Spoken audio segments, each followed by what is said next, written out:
to meeting number 50, panel number 1 of 3 today of the House of Commons Standing Committee on Finance. We are meeting on government spending, We Charity, and the Canada Student Service Grant. And today's place, in the main part, is taking place by video conference, and proceedings will be made available via the House of Commons website. I'd like to welcome our two witnesses for this panel. First, by teleconference, the Minister of Employment, Workforce Development and Disability Inclusion. A welcome, Minister, all the way from Delta, BC, I gather.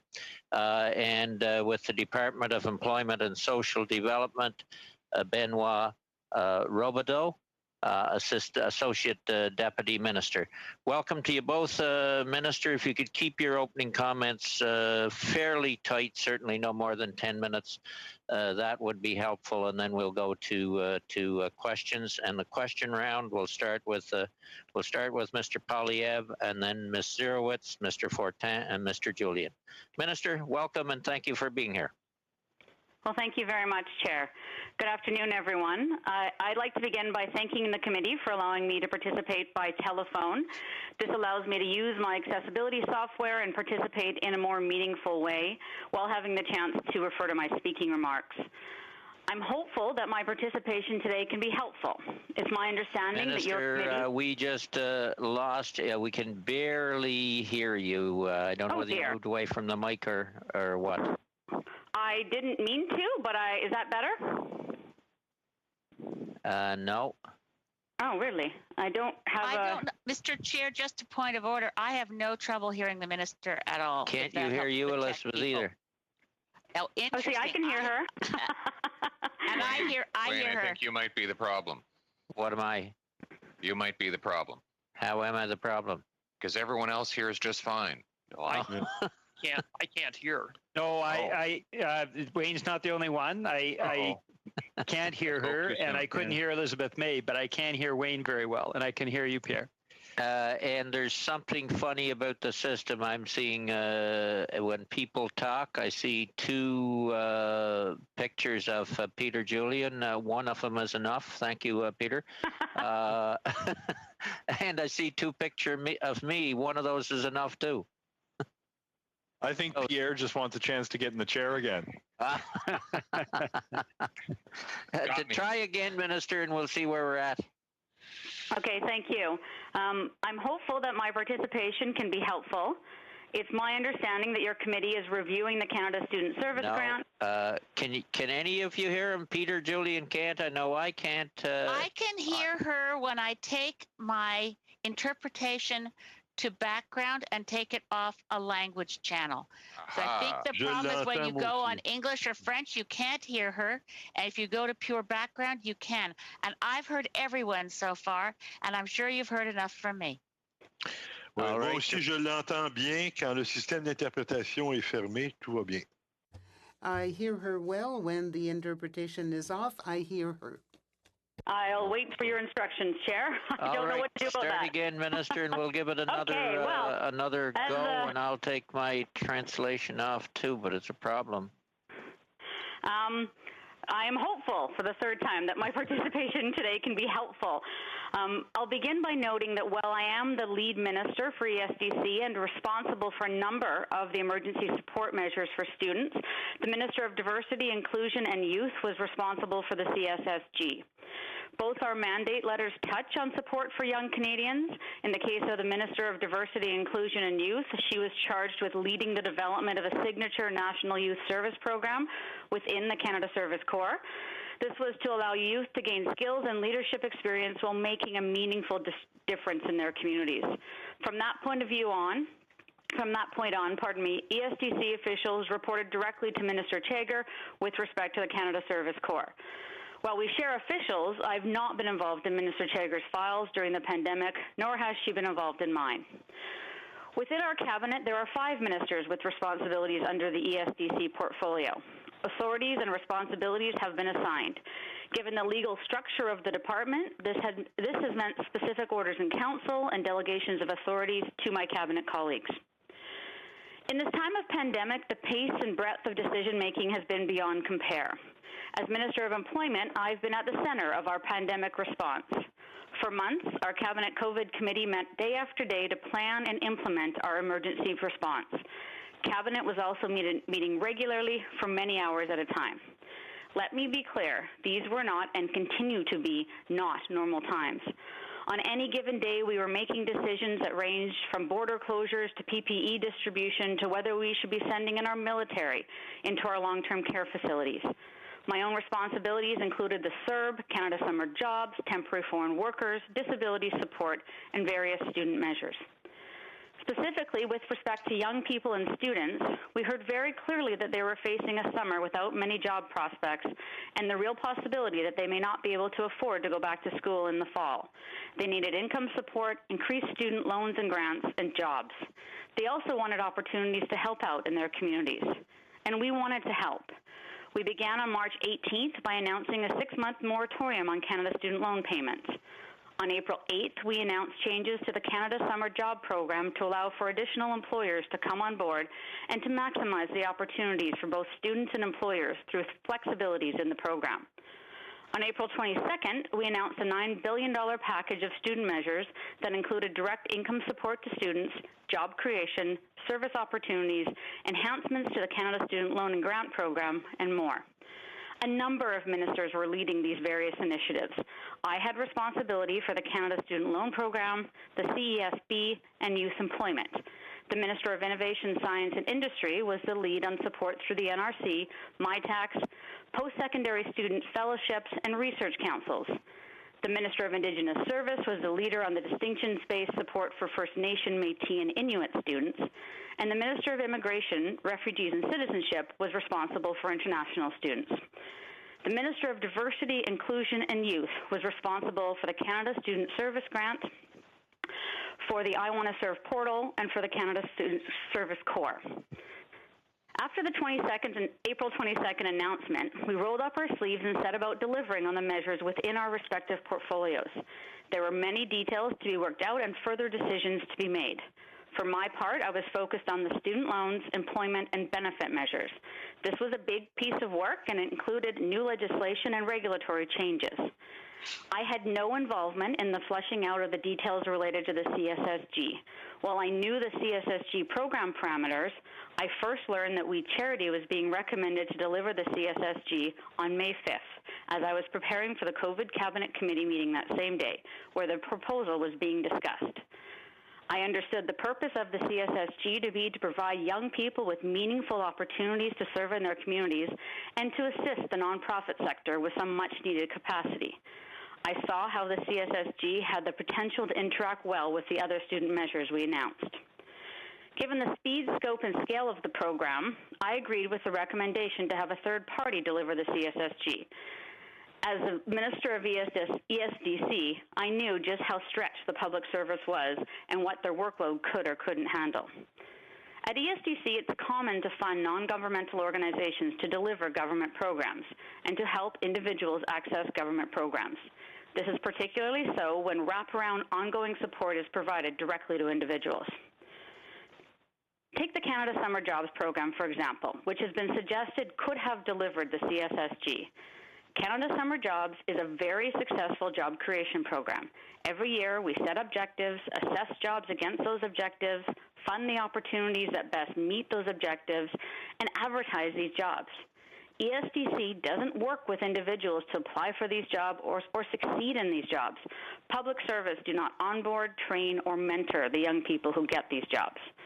The organization that would deliver the CSSG program would be tasked with the screening, onboarding, training, and mentoring of young Canadians during these important summer months. They would also track volunteer hours and distribute grants. Following the COVID Cabinet Committee meeting on May 5th, I can confirm that the CSSG proposal was scheduled to be on the Cabinet agenda on May 8th, but was taken off. I was not involved in any discussions about why this was pulled from the agenda and the Prime Minister's request for more due diligence, as this wasn't my file. As you can appreciate, I can't share the content of the May 22nd Cabinet discussions about the CSSG and we due to Cabinet confidentiality. And as you know, Cabinet decided to proceed with the recommendation to enter into a contribution agreement with we to deliver the CSSG. What I will say is that at the time of the cabinet discussion, I knew that the Prime Minister and Sophie Grégoire-Trudeau had previously appeared at WE events, and I considered this to be a well-known fact. They had both been advocates for youth leadership and youth empowerment for years. I had no prior knowledge of Margaret or Alexandra Trudeau's association with WE, nor did I know about Minister Morneau's daughter's involvement with WE. Personally, I've spoken at one WE charity event in November of 2016 in Vancouver. I spoke to thousands of young people about the power of inclusion and the everyday choices they can make to ensure that no one is left out, in particular people with disabilities. I was not paid for this appearance and claim no expenses. I'll conclude by stating again that the CSSG was intended to be an innovative way to provide supports for students, nonprofits, and communities. And more than ever, Canada needs bold ideas and innovative solutions. While WE Charity is no longer delivering the program, we remain as committed as ever to support young Canadians. Thank you. Thank you. Thank you very much, Minister. Mr. Chair, sorry to interrupt. I just want to say that the interpretation services had stopped for a while. I think that there was some issue with the sound. Maybe, Minister, if you could try to talk a bit slower, that would probably help the interpreters. I will for sure. Thank you. Sorry about this. Okay, thank you. And yeah, I'm having trouble when I put my interpretation on clerk on English. I couldn't hear the minister, so I took it off. In any event, there may be some technical issues here. Thank you for keeping that so tight, Madam Minister. We will start the first 6-minute round with Mr. Poilievre, then followed by Ms. Zerowitz. Mr. Poilievre, floor is yours. Mr. Robidoux, when was the first conversation after March the 1st and before April 22nd that you heard "we" mentioned in any of your conversations with members of the government? Mr. Robidoux? Mr. Chair, the first time it was not in a discussion, it was mentioned, it was an email from Rachel Wernick to Michelle Kovacevic at Finance, where what was the date? It was the 16th of April, and it was not in the context at that time of the Canada Student Service Grant, because that concept was not yet existing at that time. It was a context of some other proposal we were working on for volunteering. After March the 1st, when was the first time after March the 1st, when was the first time you heard "we" or the Kielburgers ever mentioned in your communications with ministers or their staff? Who's that to? Mr. Robidoux. Mr. Robidoux? With the minister, which minister and which staff? All Any. The ministers, or any? I could say for sure there was no mention of "we" with any ministers. I think there was no mention in verbal discussion of "we" with any political staffer. Again, it was only an email between myself and the office of Minister Qualtrough when this was raised only once. And again, in the context of something else. Between March 1st and April 16th, were "we" or the Kielburgers ever mentioned in communications you had with your deputy minister? Again, until April 16, March 1st to April 16, just to make sure. Yes. Not to my recollection. Did you ever discuss or, in any of the communications you had between March the 1st and April 16th, were "we" or the Kielburgers ever mentioned in your communications with PCO? I really don't believe. Have you ever spoken to anyone in the "we" organization? As far as of my knowledge, no. According to Michelle Kovacevic, there was an April 16th call, and I'm going to read her transcript. She says, according to my records, the first mention of we to me was on April 16th. On that call on April 16th, it would have been Rachel Wernick and also the Associate Deputy Minister, end quote. And that's you. So she says that was the first time she ever heard we mentioned in the COVID context. Was it you or Rachel Wernick who mentioned we in that April 16th call? Again, I will return to the April 16 email between Rachel and Michelle Kovacevic, where was CC, where we was mentioned. After that email, there was an agreement to get together and have a call at noon. We had that call at noon where we continued the discussion that was in that email about what was possible and not possible to do for volunteering.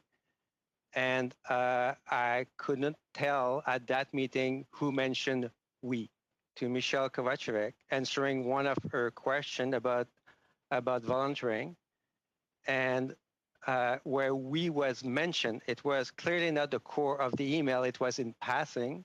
And then following that email or that exchange of emails, they agree that we should get together in a call, and we did get together in a call at noon. That the call you're talking about, that Rachel that's where you began. Michelle.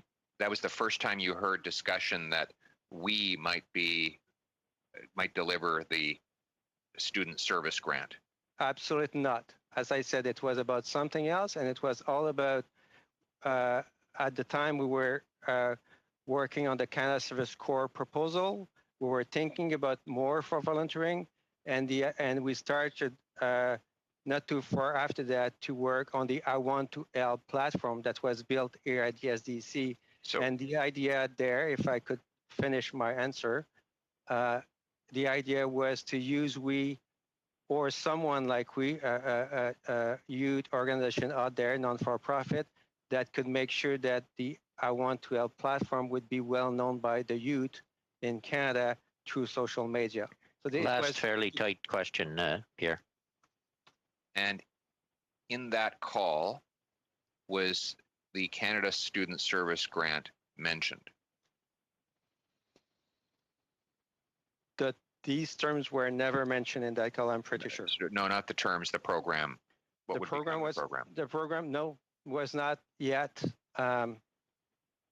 No, it was not yet something that was existing at that time in the form that we knew it when it was launched. It was not yet existing.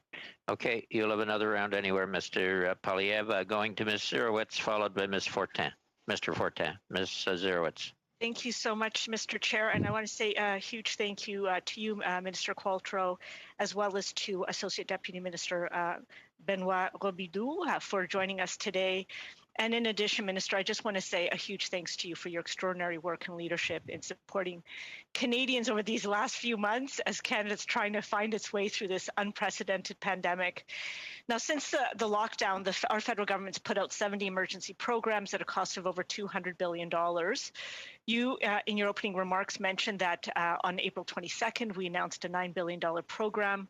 It included 4 key programs. One of them was the Canada Student Service Grant, but there were 3 other big programs that you were in charge of: the Canada Emergency Student Benefit, the creation of up to additionally 116,000 jobs, and adjustments to the Canada Student Loans and Grants.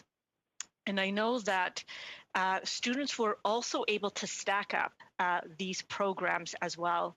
And the reason I'm mentioning all of this is because I think that there might be some confusion out in the public where if we're not offering the Canada Student Service Grant, there's no support out there for students. But indeed, there is. The Canada Student Service Grant was only up to $900 million, and this is all of the student support is $9 billion. So my question to you, Minister, is can you give us a sense of the success of the other programs, particularly the 3 that you oversaw, and how they have supported and benefited students? Well, thank you for the question. Let me give you some quick numbers on the student emergency support student benefit.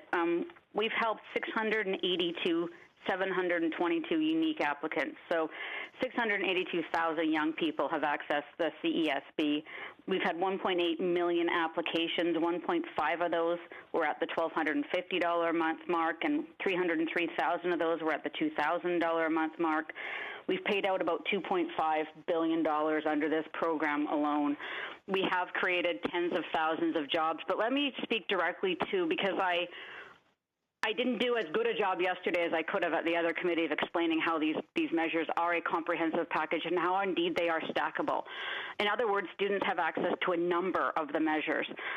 So a student who can receive the CESB, which is $1,250 or $2,000 a month, can also get a larger account of student loan when they go back to school in the fall, and that same student may have their existing student loan payment put on hold because of the moratorium. Additionally, that student can earn up to $1,000 per month and still get the CESB. And finally, under the CSSG, they could have accumulated volunteer hours earning up to $5,000 grant in the fall.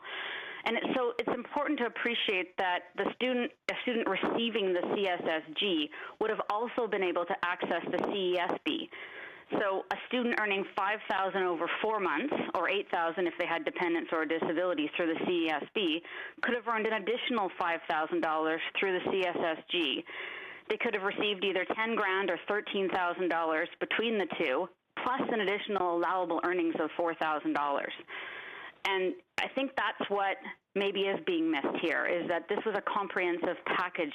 A student could access the CESB, but instead of staying home, they could go volunteer and earn volunteer hour credits towards the CSSG. And so what we'd heard from student groups was they wanted comprehensive measures, a package, and that's what we delivered them. But I think we tend to speak about them in isolation as if they don't relate to each other, and perhaps we need to do a better job really explaining how stackable they are. Thank you for that. My next question is I want to turn to the Canada Summer Jobs. Canada Summer Jobs is hugely popular in my riding of Davenport, and I know in ridings right across the country. They've honestly been a lifeline for many nonprofits and small businesses. Now, the opposition has been talking quite a bit about the Canada Student Service Grant could have been offered through the Canada Summer Jobs Program. But with the Canada Summer Jobs Program and the larger youth employment and skill strategy up and running, why did our federal government also introduce the Canada Student Service Grant, and what was the intention of it as part of the larger support package for students? Thank you. I've tried to be as clear as possible on this point. I firmly believe these two programs have different objectives and are delivered in very different ways. The first one, Canada Summer Jobs, absolutely can be and is successfully delivered by the public service. It makes sense. We're in the business of providing this kind of program. And remember, at the same time, there was massive public service kind of breadth issues, like bandwidth issues. We had been asking them to do so very much at that time, and they were doing it. They were doing the CERB, they were developing the CESB, they were preparing for the seniors benefit. I could go on in my department alone. And the CSSG was different. It was about supporting students. It was about recognizing that nonprofits were stretched. And as much as one can say that a nonprofit had capacity, many of them didn't. Many of them said, it's not as simple as just giving us money for people. We don't have the capacity to train people, to oversee them. And as many jobs as we created, there were not going to be enough jobs. So like I said, we thought with the student benefit, we could provide an opportunity to volunteer, but we needed a third party to deliver that program, like we do through YES. I mean, we regularly fund third-party organizations through the YES program on a much smaller scale to help young people find jobs. And so we were looking for a third party to help young people, to connect them with volunteer opportunities, and to support them through the entire experience, right through to providing them with the grant. Thank you. Yeah, and do I have let her time wrap for one up a question and an answer in 30 seconds. So one, very quickly, there's been a lot of comments about the public service could have delivered this program. In your opinion, could the public service have done so? And if not, can you elaborate why not? First of all, I have the utmost respect for the public service and mean them no disrespect when I say that we were stretching them to the limits. And remember, they were working from home. They had their kids at home. They were getting sick. Like, they were living these pandemic realities as individuals like we all were. And in my opinion, you know, coupling the bandwidth issue with this isn't our regular type of business meant that it was much more effective to deliver through a third party, like we did with the Community Support Fund, like we did with the Women's Shelter Fund and others. Okay, thank you. Thank you both. Turning to Mr. Fortin, who will be followed by Mr. Julian. Mr. Fortin. Thank you very much, Mr. Chair. Madam Minister, thank you for coming today. I'd like to ask you, when you were involved in the discussions about We Charity, did you know that the organization was not We Charity, but We Charity Foundation? Distinction, no. Okay. Now you know. When did you find this out? When did you realize it was about We Charity Foundation? Media, and only after much discussion was being had about this file and the way it had been handled by our government. OK. Vous l'avez appris donc dans les médias. Il y a... So you found this out about in July and August. Could you be a little bit specific about the actual date? Probably in July, yeah. I don't want to be... I, for example, knew the contribution agreement was signed at June, I think it's June 23rd. Did not know at that time who the actual legal entity that we were entering into an agreement for. But I wouldn't. It wasn't my file. And it was after that. It was subsequent to that. Mais à titre de ministre... But as a Minister of Employment and Inclusion of Disabled, you were impacted by this. Am I mistaken in saying this, Madam Minister? It wasn't a contribution agreement that I would have eyes on in my ministerial capacity because it wasn't my file. So Minister Chager, as of March 6th, I believe, Order in Council, was an ESDC minister. She signed the contribution agreement. She had the legal authority to do it. It wasn't my agreement to sign. Okay. Après l'avoir... Once you found this out, when you found out we were dealing with the We Charity Foundation, did you ask Minister Chager or any other minister any questions about this issue? I think I had conversations with my staff about it, but as I said yesterday, my attribution of We Charity and We Charity Foundation, I personally saw no distinction. I attributed the track record and history of We Charity to this other legal entity and was still of the opinion that they could have delivered this program. Non, je comprends, sauf que ce n'est pas... I understand, but it's not the same entity. It's a legal shell company. When you talk about tracking and We Charity, well, did you check whether or not the founders of We Charity had any obligations for responsibility for We Charity Foundation? Were there any other guarantees that you were looking at with respect to We Charity Foundation? Did you ensure that there was proper protections in place? Not in the file to that level of detail. I wasn't a party to any of the discussions that were had around who would be the entity signing. That was completely within the lane of Minister Chager. Et si j'ai bien compris vos réponses d'hier, vous... And if I understood correctly, you never read any audit reports from We Charity Foundation or We Charity. Did you know whether anybody else, to your knowledge, at the Cabinet had done this to ensure what type of guarantee We Charity Foundations could offer? Let me clarify. When I received the briefing prior to Cabinet Committee, I was briefed on the recommendation, and there was no flags with respect to the Public Services recommendation.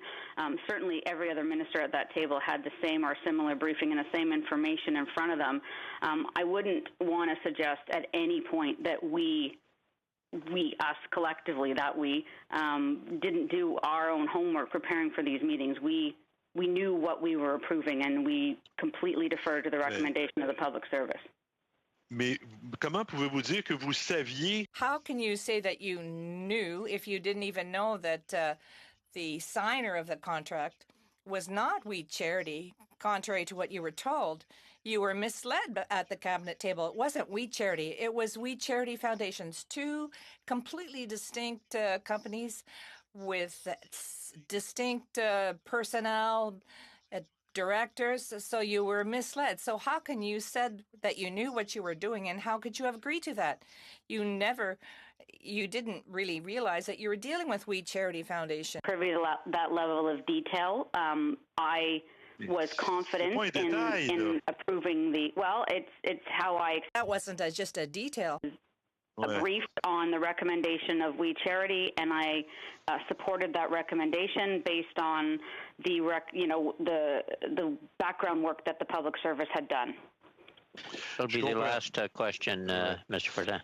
Merci, Monsieur le Président. Écoutez, Madame. One last question. Thank you. I understood your testimony. I respect that, but with all due respect, we're not talking about a little detail here. You said $43.5 million to a program to manage a $9 billion program. But in fact, you're dealing with another company. And as far as I'm concerned, I don't think this is just a simple detail. Weren't you upset when you found out that you had been misled, that there had been no checks done? Spoke with my own team about this. I also will defer to the Minister of Finance, officials at Finance, the rigor of Treasury Board oversight on this, the due diligence that the public service did. This was something that was very well prepared and thought through, and I have every confidence that people did their homework and that they, all these teams had eyes on this level of detail. I did not. Thank you. Thank you both. Before I turn to Mr. Julian, Mr. Clerk, I don't know if I'm the only one, but the only way I can hear the minister is when I toggle off English to off. So when I'm doing French, I have to toggle back and forth between the off and the English interpretation. I hope nobody else has that problem, but it's something we should look at for the next panel. So with that, Mr. Julian, you'll be followed by Mr. Polyev. Peter, up. Thanks very much, Mr. Chair. Thank you, Minister Qualtrough, for your presence here today. You made important comments yesterday. You stated that the government had dropped the ball and that there was no excuse or justification for the decision.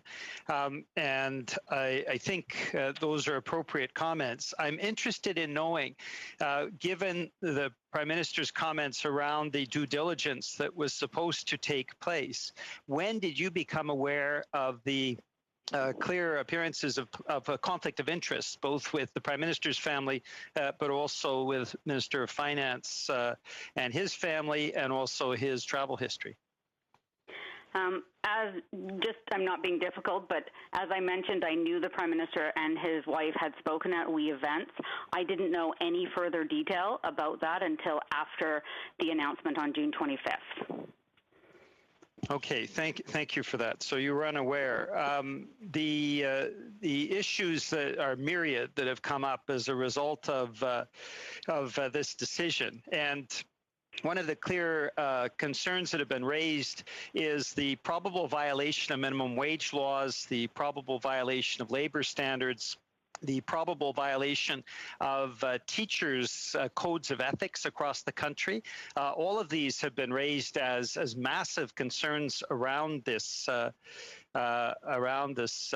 scandal.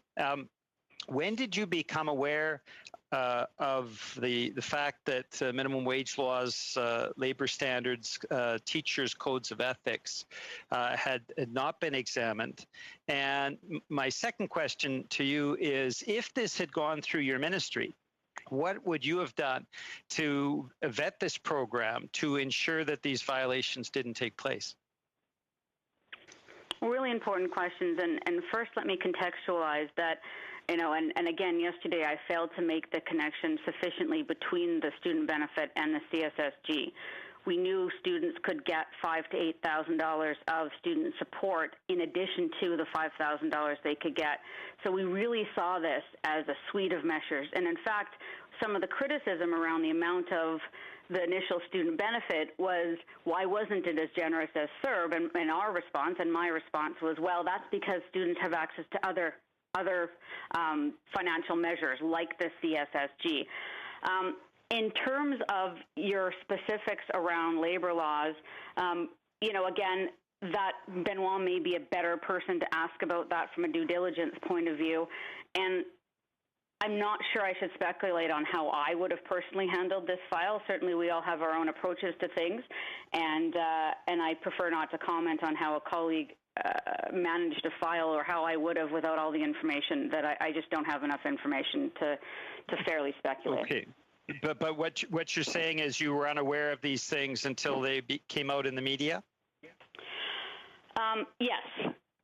Well, okay. What I will say is I was aware that we were addressing, I was satisfied that we were addressing the, any perception that people weren't being paid enough by the student benefit piece coupled with the CSSG. But I was also very comfortable with providing volunteer opportunities, and I know others aren't.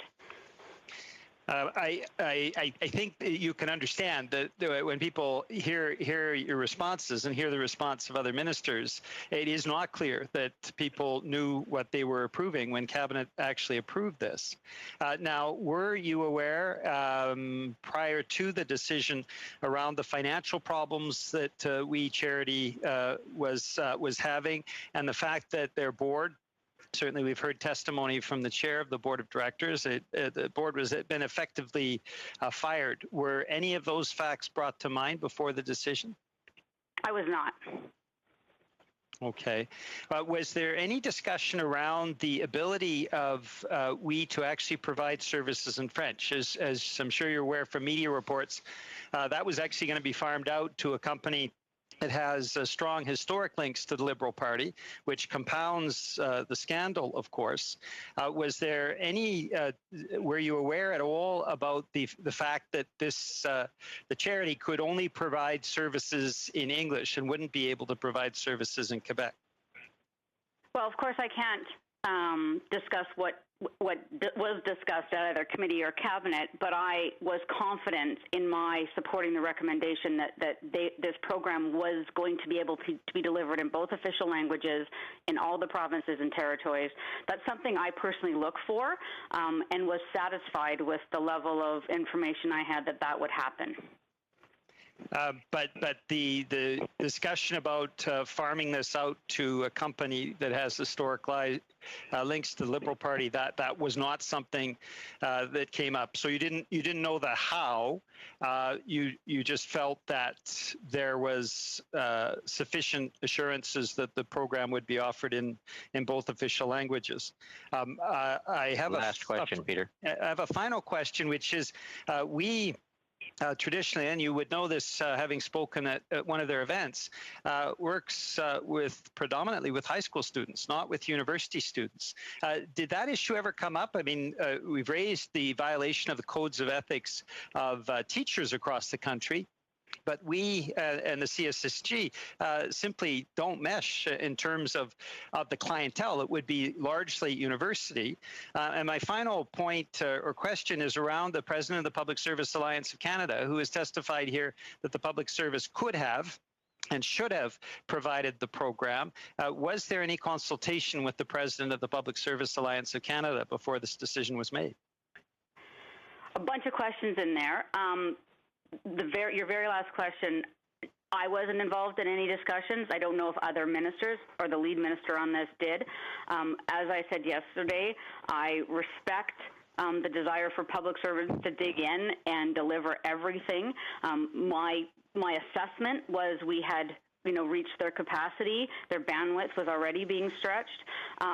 In addition, I had seen us deliver successfully programs through third parties. So this wasn't extraordinary. This wasn't only because the public servants couldn't do this. This is very much because this was really the best way to do this, in my opinion, was through a third party who could give the individualized, almost concierge-like support to young people and organizations.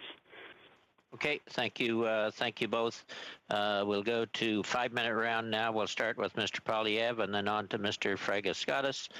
And we may have time for a third CPC question in here later. So if somebody wants to think about it, I don't have them on my list. Mr. Polyev, 5 minutes. Mr. Robidoux, was it just you, Ms. Warnick, and Ms. Kovacevic on the April 16th call or meeting? I will have to get back to you. I don't know that. I would think that there was more people on the call, but I couldn't tell you who was on the call. Would there have been any exempt staff on the call? No, not at that time. No. And would that call have been recorded? I don't believe. All right. Then there was another meeting on the 18th with Madam Kovacevic and Madam Warnick. Were you involved in that meeting? I was invited. I tried to find. In fact, I was unsure. I was there at the call, and I checked my phone. I asked to have my phone logged to be checked, and I was on that call. And Ms. Kovacevic says that it was Ms. Warnick who suggested we, and then Ms. Warnick says that it was Ms. Kovacevic. Do you remember who actually made the suggestion to involve we in the delivery of this or any other program? Again, I would say that to that question, at that call, it was no question about that program and involving we in the delivery of that program, because that program was not yet kind of designed. So it was about, in the context, as I said, of the rest of the package, about the I Want to Help platform. And did you suggest to Ms. Warnick that she contact Mr. Kielberger? As far as I could remember, she herself, in fact, in email, said that she was going to get in touch with we. So that's in the documents you will get. It's in the emails. She said that in the email at that specific meeting on the 18th. Who said what to who? I have no specific recollection of that. Do you have any? Did you ever hear it mentioned that ministerial staff were interested in engaging we for any purpose after March 1st? No, I didn't hear that at the time after March 1st. That specific question about the fact they would be interested in contacting them? No, not. Well, again, you may. I need to be careful here because there was the first proposal that was the social entrepreneurship proposal for youth, who was with Minister Ng. So. But in the context of in the context of the measure we're looking at, no. Were you aware that the CSSG was pulled from the cabinet agenda on March the 8th? Excuse me, on May the 8th. I was told. I think I was told by Rachel that the item was pulled. That she was. And what due diligence did your department conduct between May 8th and May 22nd? As I never had a chance to do any remarks at the beginning, but after April 22nd, I was no longer involved in that file. And because the file was handled by Rachel for Minister Chagger under the direction of the Senior Associate Deputy Minister, Gina Wilson, at the Department of Heritage. So I was no longer involved after that. So you had no involvement in the period that followed? No direct involvement after April 22nd. All right. Now the question for the minister, you've had 24 hours to check and find out, has we given back the full sum that your department gave we in the first instance? Is the money back in the hands of your department? Yes or no? What I have learned is the ESDC is in the process of terminating the agreement with we, and the discussions are ongoing. Just let her answer, Mr. Polyev. It is not my file. I'm not the lead. Minister Chagar has said today that we intend to pay all the money back. I understand that as part of the negotiations for the termination of the agreement, the department has outlined to We Charity Foundation the process for how they should repay the funds, but it is not. I don't have that level of detail. I can't say either way. I don't have that detail. I can't say either way. I don't have that detail. Excuse me. Last question, is very Mr. Poilievre. simple. When will taxpayers get their money back? When? I don't have that detail. It's not a detail. It's a lot of money. Millions of dollars is not a detail, Minister. I think the minister did say she doesn't know the detail. Maybe the next minister will. I don't know. Okay, with that, we'll go on to Mr. Fragiskatis. We will have time for 2 minutes from the CPC and 2 minutes from Ms. Kotrakis. Mr. Fragiskatis. Thank you, Chair. Thank you, Minister, for being here. I do want to address it's a falsehood. There's no other way to put it. The opposition continues to peddle it, and we continue to see the perception circulated in media. This is the idea that we was going to pocket hundreds of millions of dollars from the federal government for the purposes of the Canada Student Service Grant. On July 28th, as you might know, Minister, Craig Kielburger and Mark Kielburger appeared at this committee. In his opening statement, Craig Kielburger said the following, and I'll quote him here. As per the contribution agreement, We Charity would only be reimbursed its costs to build and administer the program. To be clear, there was no financial benefit for the charity. We Charity would not have received any financial gain for the CSSG program.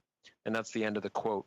The number that's been put forward is that they would have received a maximum of $43.5 million to build and administer the program. Minister, my question to you is, does what I just read from Craig Kielburger align with your understanding? It does. Thank you very much. Yesterday, you made some comments regarding the Canada Student Service Grant that I want to delve into for a moment. You commented on the context, and that context is COVID-19, the frame within which decisions are being made at an extremely rapid pace, perhaps unprecedented in modern Canadian political history. Can you go into that and, talk about that? Talk about the speed with which policy is being decided, the speed with which programs are being created, amended, put forward again. To what extent do you think that process, this speed that we're seeing unfold in response to COVID-19 on the part of the federal government, to what extent does that explain some of the mistakes that were made here in your view? Well, first of all, let me state that I have, I offer no excuse for this, but there is a context, and the context, as you said, is the incredible pace of where we were kind of mid-March to mid-April, going into May. Even now, we were meeting, our COVID meeting was meeting every day, sometimes twice a day. Cabinet was meeting weekly. Think of the CERB. We announced a different form of benefit for workers on a Wednesday. On a Thursday, we realized it was going to be too complicated. We course corrected, and within 1 week, we'd figured out a way to deliver it. We figured out a way to legislate it. We had legislated it, and we could deliver it 3 weeks later. I mean, it was just any given day. It was about PPE and borders and temporary foreign workers and long-term care and CERB. And I can tell you, we announced these measures on the 22nd, and I think the 23rd morning at 4 o'clock in the morning, I was on a G20 employment minister's call. And listen, these are the jobs, and we do them, and we have to do them well. So again, it's not an excuse, but there is a context here. And I think Canadians are very sensitive to an understanding of this context. We have always said we weren't striving for perfect, but I really believe we've delivered. I really believe that Canadians have got through this, in no small part because of the support we've tried to help them and give them. And again, it hasn't been perfect. We've had to course correct, and we know this, and we're always ready to course correct. That's actually one of the freedoms of this is you try something, it doesn't work, you try something else, you help somebody, somebody else wasn't included in the first group of people you tried to help, so you figure out how to include them. I mean, this was so quick, and and thank you for asking that question. Final question, Minister. The money that would have gone to for the purposes of the Canada Student Service Grant, do you have thoughts on where that could go now? I know there's been different ideas put forward in public through the media. Some commentators saying that it should go to the Canada Summer Jobs Program. Others saying that it could go to the Canada Student Service, the Canada Service Corps. That it could go to support low-income and middle-income post-secondary students in the form of grants or loans or both. Do you have thoughts on where this money could go, or perhaps maybe the money shouldn't be? Maybe it should be held back because COVID-19 remains with us, and from a prudent perspective, perhaps it makes sense to hold off on making any spending decisions with respect to this cash. Well, again, thank you for the question. I think the sad reality is we've missed the opportunity to do what we intended to do through Canada Student Service Grant, and all of us with programs that could contribute to more opportunities for students are looking right now at what we can put on the table to enhance, enrich, add to the $8 billion that's already out there and being spent on students. Minister Taggart obviously is quarterbacking this, but I'll say this is different now. We are collaborating in terms of what all of us can perhaps offer up, whether it be jobs or other types of opportunities.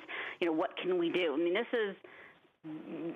this has been really a shift, and it's an unfortunate reality that we haven't been able to deliver this last piece to students, but we are absolutely committed to investing more in young people. Okay, we will have to end that round there. 2 minutes. Who's taking this with the Mr. Cooper? 2 minutes, and then 2 minutes to Ms. Kotrakis, and then the minister allowed to go. We'll be a little over, Minister, but we're a little late starting. Mr. Cooper. Thank you, Mr. Chair. Mr. Robideau, following the April 18th teleconference, what communications, if any, did you have with Ms. Wernick or Ms. Kovacevic between that date and April 22nd? After the 18th call, I guess there was still, I was still in contact with Ms. Wernick and Kovacevic until the 22nd on the announcement. We had to work out the announcement, so I was in contact with them. I couldn't tell you how many times, but so you had some discussions or communications with them about her communications with we on April 19th? Ms. Wernick's communications with Mr. Kielburger? Yes, she said we I think sent a final proposal to finance for the volunteering and the service opportunities on the 19th. Which was including the I Want to Help platform, some tuition rewards potentially, and so. You drafted We'll give you time, Mr. Cooper. Okay. Let him finish. Sure. So as I was saying, Rachel sent an email after talking to me and consulting with me to finance about the last proposal before the announcement on the volunteering and service opportunities.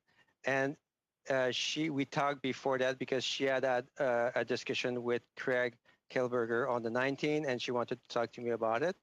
And we talked about the discussion they had, and then she finalized that proposal and sent it to finance. That was the last real discussion we had on this proposal. Mr. Cooper. Okay, and so final question. Okay, well, since I only have one final question, I'll just to just clarify. You did say that you did have a communication with someone in Minister Qualtroux's office respecting we. At some point, could you elaborate upon that? It was a discussion I kind of share at that time. I can't remember which proposal it was, but it may have been that one I just mentioned on the 19th of April. I shared that for their information with the minister's office, so they were aware of who in the minister's office? Nick. I'm looking for a second, and the minister is going to help me here. I don't know. I have a blank about the second name. You saying the minister's going to bail you out, Mr. Robidoux? I'm just looking for the name. I don't know why I'm talking to him often, but I will come back to the name. But okay. Well, that's it, Mr. Cooper. We only got 2 minutes each. No, I just wanted to. I realize the time, but I would just ask Mr. Robidoux if he could produce that particular communications and any surrounding. I expect it'll be in the documentation that's now at the law clerk, and he will get us the name. Yeah. Ms. Koutrakis, 2 minutes, and we'll wrap it up. Merci, Monsieur le Président. Madame Ministre. Madam Minister, can you explain the processes used by your office to evaluate, to assess an organization which is considered to put together a government program? Okay. Well, obviously, both. But let me see if there's an idea of a possible program or solution to an identified issue.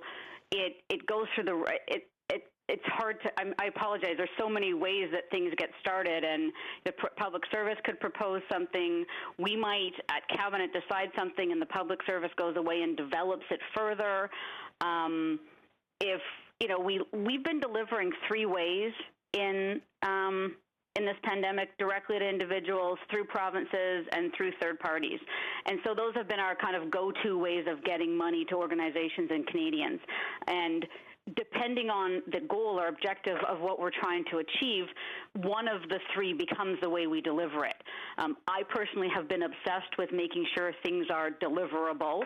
We didn't have time for an idea that couldn't be delivered, so if someone came to me with a proposed solution that we couldn't deliver, it wasn't a proposed solution as far as I was concerned.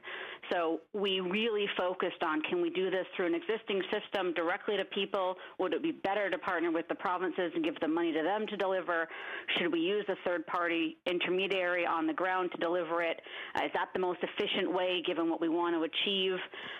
So really, that was the framing for me as we looked to address these really complicated issues that were coming at us fast and furious. Last very quick question, Nanny. Oui, à votre connaissance. To your knowledge, has there been an analysis of We Charity's capability to provide this program? We could deliver. And in fact, my understanding was, given the program parameters we had laid out and given the timelines we'd laid out, their recommendation was we was the only organization positioned to do everything we were asking this third party to do. All right. With that, thank you, members, and thank you, Minister and Mr. Robidoux, for your presentations. I really thank you, Minister, for the clarity of your answers. So with that, we will suspend for a few minutes while we bring up the next panel. So meeting is suspended. Thank you again, Minister.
Meeting to order.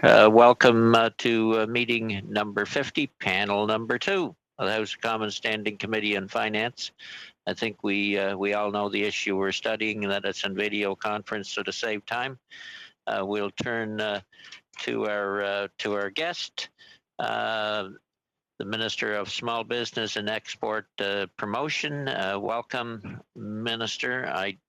Oh yeah, we don't have anybody with you, or do we? If you do, you'll have to introduce them. So welcome, Minister. You have short opening remarks, I believe, and then we'll go to questions. On questions, the first one up is Mr. Cumming, followed by Mr. Fraser. Minister, floor is yours. Thank you so much, Mr. Chair. Merci, Monsieur le Président. Good afternoon to all members of the Finance Committee. Thank you for inviting me today to speak to Canadians, and thank you for all of your important work, especially during these difficult times. Over the past few months, Canadians have been facing the crisis of our generation.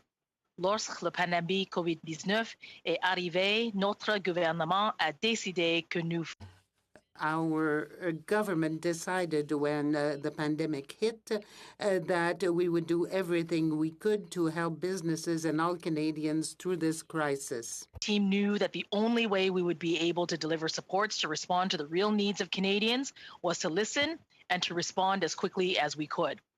Over the past several months, my team and I connected with thousands and thousands of people, small business owners, entrepreneurs, industry leaders, financial institutions, chambers of commerce, boards of trade, not-for-profits, and more, through calls, virtual meetings, and correspondence every single day. In fact, from March the 11th to July the 15th, my office and departmental officials hosted a daily call every morning to listen, to answer questions, and to get direct feedback from business owners and organizations from across the country. At times, over 1,000 businesses called in to speak with us, and these calls continue to be held twice a week. It was by listening that we were able to deliver the single largest economic support package for Canadians in our history and adjust our supports in direct response to what we heard to help them get through this pandemic. Whether it was the 75% wage subsidy supporting over 3 million Canadian jobs, the wide range of lending supports, including the $40,000 CEBA loan, which is helping over 700,000 business owners with cash flow, or keeping costs low by allowing businesses to defer GST, HST, and customs duties, or stepping up to reduce rent for small business tenants by 75%. We listened to Canadians to ensure the emergency support we delivered would help them through this crisis and to put them in a better position for economic recovery. But this isn't a new approach for us. Listening is at the heart of how my team and I work to serve Canadians. In my role as the minister, as well as the Member of Parliament for Markham Thornhill, my team and I have an open door policy. I continue to speak with and to listen to thousands of Canadians for their feedback, their ideas, and potential solutions from every sector and every region across this country, and as many, certainly, as my schedule will allow. As the Member of Parliament for Markham Thornhill, I've also met with many constituents and businesses from our communities to hear directly from them about their successes, their challenges, and their experiences. I want to take this opportunity to be transparent with respect to the interactions my team and I have had with the We Charity in recent months. It was in my capacity as the Member of Parliament for Markham Thornhill that We Charity, as an organization that had its roots in Thornhill, first reached out to my riding office in December of 2018 to see if I could attend an event with young people.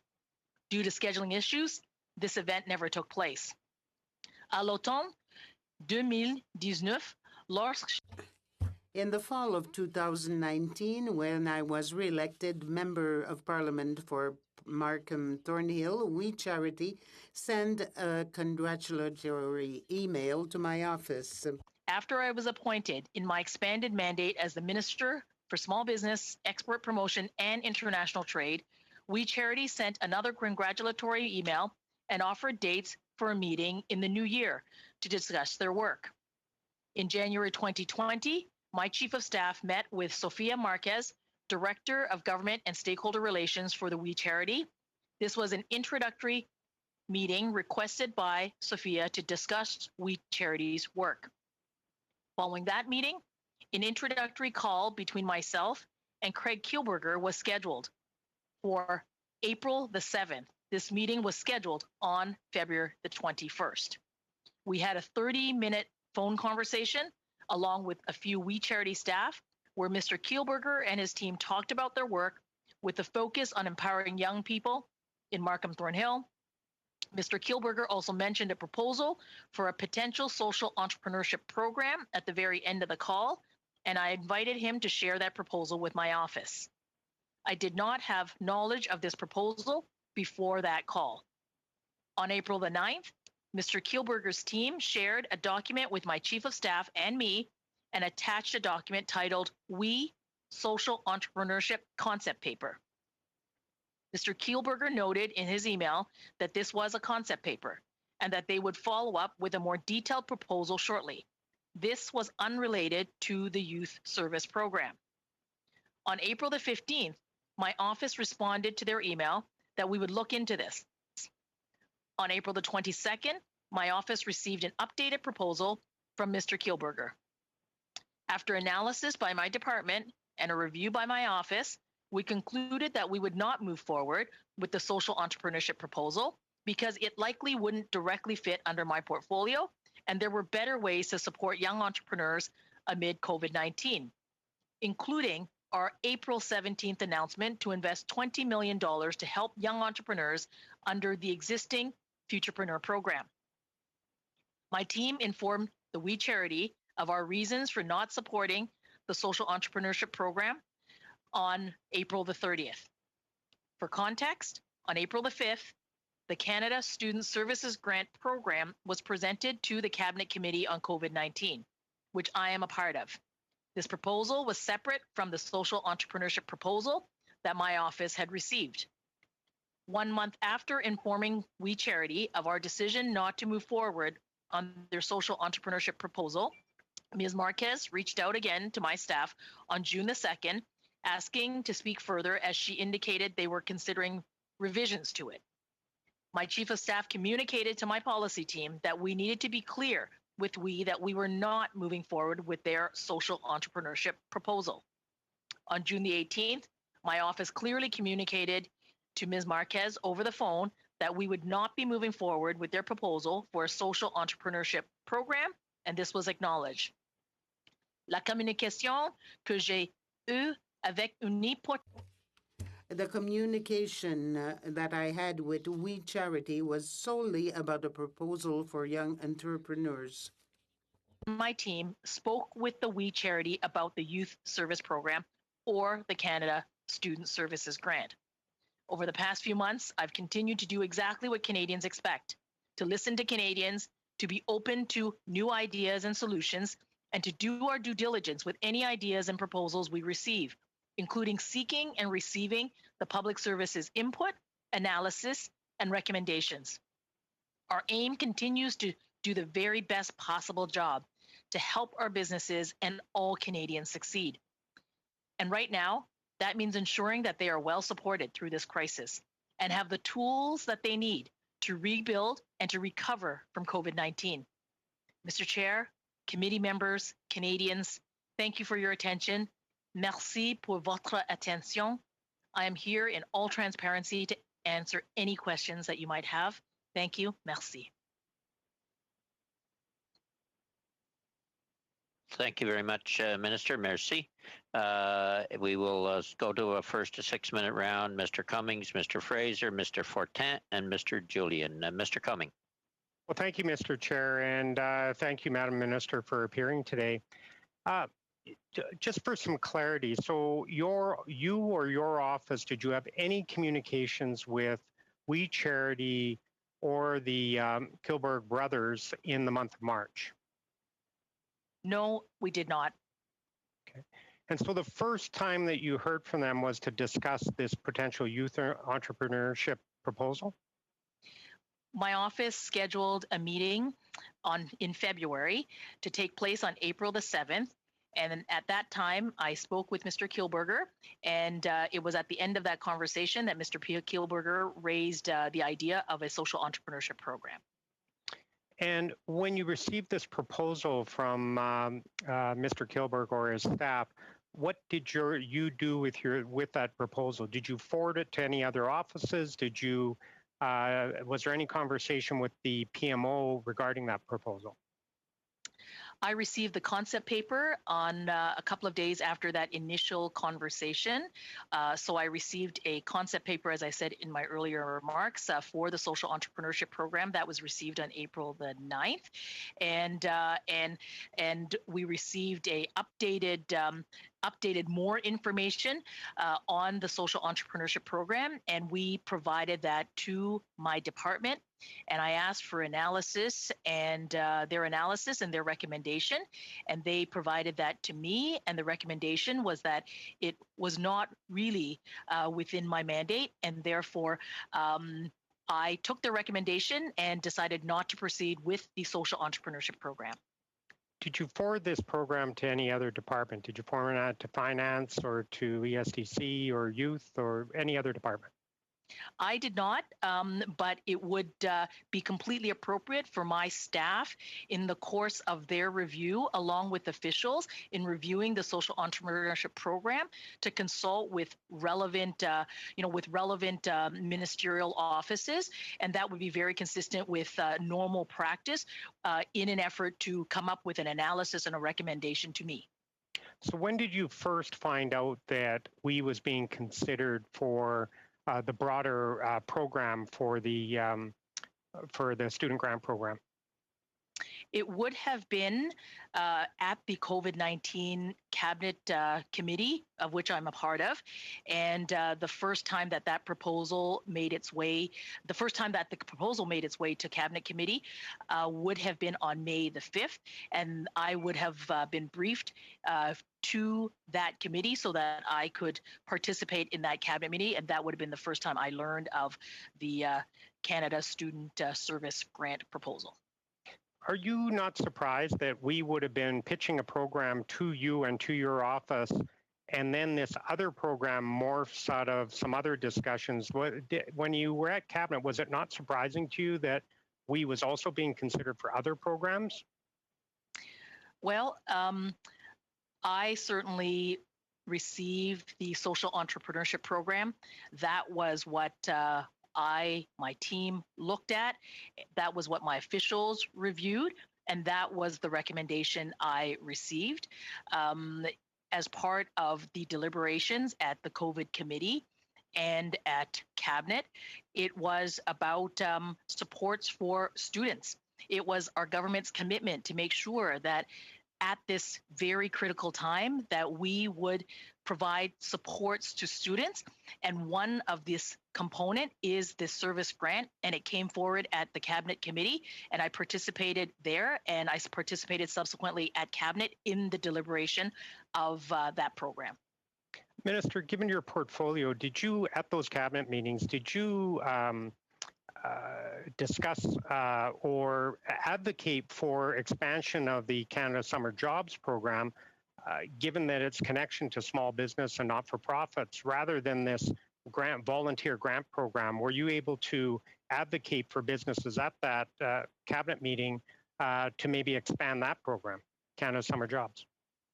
Well, I'm not able to share the specific deliberations, but it was a whole of government decision, of course, to support the Canada Student Service Grant. And to answer your question about do I advocate for supports for businesses, all the time. In fact, that is what I do every day in this portfolio. Humbly, as you well know, you and I have certainly talked about the very many needs of small businesses across this country. So at all times, I would advocate for small businesses. But with respect to this particular proposal, it was this particular proposal that we discussed, and we did make a decision as a government to proceed with this support for students, as it was very important at the time. Down to the last question, James. Thank you. Thank you, Mr. Chair. And yes, Minister, we have talked, still waiting for you to get those access for those small businesses on their personal banking accounts announced, which hasn't happened. But back to the we issue. So in the Prime Minister has stated that he pulled this and asked for additional due diligence. Given that there was the potential of students getting this job experience, or and that you had seen a proposal from we, was there any discussion with your department whatsoever about due diligence on this program with we? The proposal came forward to the Cabinet Committee. It came forward to Cabinet. I was briefed by my staff, as I normally would, in advance of Cabinet to be sure that that I was provided all of the information necessary to participate in Cabinet, and that was what was provided to me, and that was the work that I undertook that allowed me to participate fully in Cabinet. And as you well know, Cabinet as a full Cabinet approved the Canada Student Service Grant.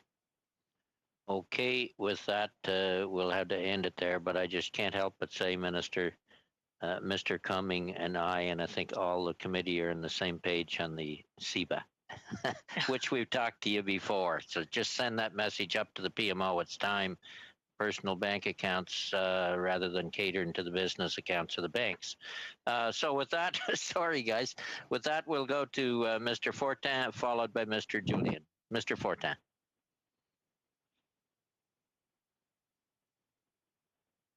Bonjour, Monsieur le Président, merci. Bonjour, Madame la Ministre. Madame la Ministre. Madame Minister. Monsieur Fortin. No problem. Madame Minister, you told us that the contract for the student grant were approved by the by everybody as a whole. Did you know that the contract was not with We Charity, but with Charity Foundation? Mr. Fortin, no, I did not. We had approved the recommendation put forward to Cabinet and by my colleague minister, and understood it would be We Charity that would deliver this program. Donc, si je comprends bien votre témoignage. So, sorry. Finish your round and go back to Mr. Fraser. Merci. Alors, si je comprends bien. If I understand well, Madam Minister, you never approved a contract between the federal government and We Charity Foundation. You never gave your consent on this. We approved as a cabinet the Canada Student Service Grant, and it was a policy approval, a cabinet approval, and that's what we approved. And we understood how important it was to make sure that we had a program that was going to give our young people the opportunity to provide service in communities across the country, and that's what we approved. Madam Minister, I don't want to be impolite, but we don't have much time. I understood that you had approved this grant program, but when I'm talking about the program, the understanding between the federal government and We Charity Foundation of Canada, I understand that you never approved it yourself. Am I right? Well, as a cabinet, we do approve the program, and the details on the implementation is done by the public service. Okay, mais celui-là, vous avez. But this program, you approved We Charity, but We Charity Foundation, did you approve? Did you consent to this one? We approve the Canada Students Service Grant, I know. but it is the civil service who would take the direction of cabinet. This is not my question. I'm sorry, Madam Minister. I understand your. I don't want to put you on the hot seat, but I have a contract here between the federal government and the We Charity Foundation of Canada. Did you yourself approve this agreement? Mr. Fortin, in cabinet, we take decisions that approve the expenditure and c'est pas ma question, Madame la Ministre. It is the responsibility of the civil service to then subsequently execute the direction of cabinet. Mais c'est pas ma just question. If I could intervene here for a minute, Mr. Fortin. Basically, Madam Minister, and we've had this discussion before, there's quite a distinction between, and what Mr. Fortin is getting at is We Charity and the We Charity Foundation. And I think his question relates to what your knowledge was on the We Charity Foundation more. So over to you, Mr. Fortin. Merci, Monsieur le Président.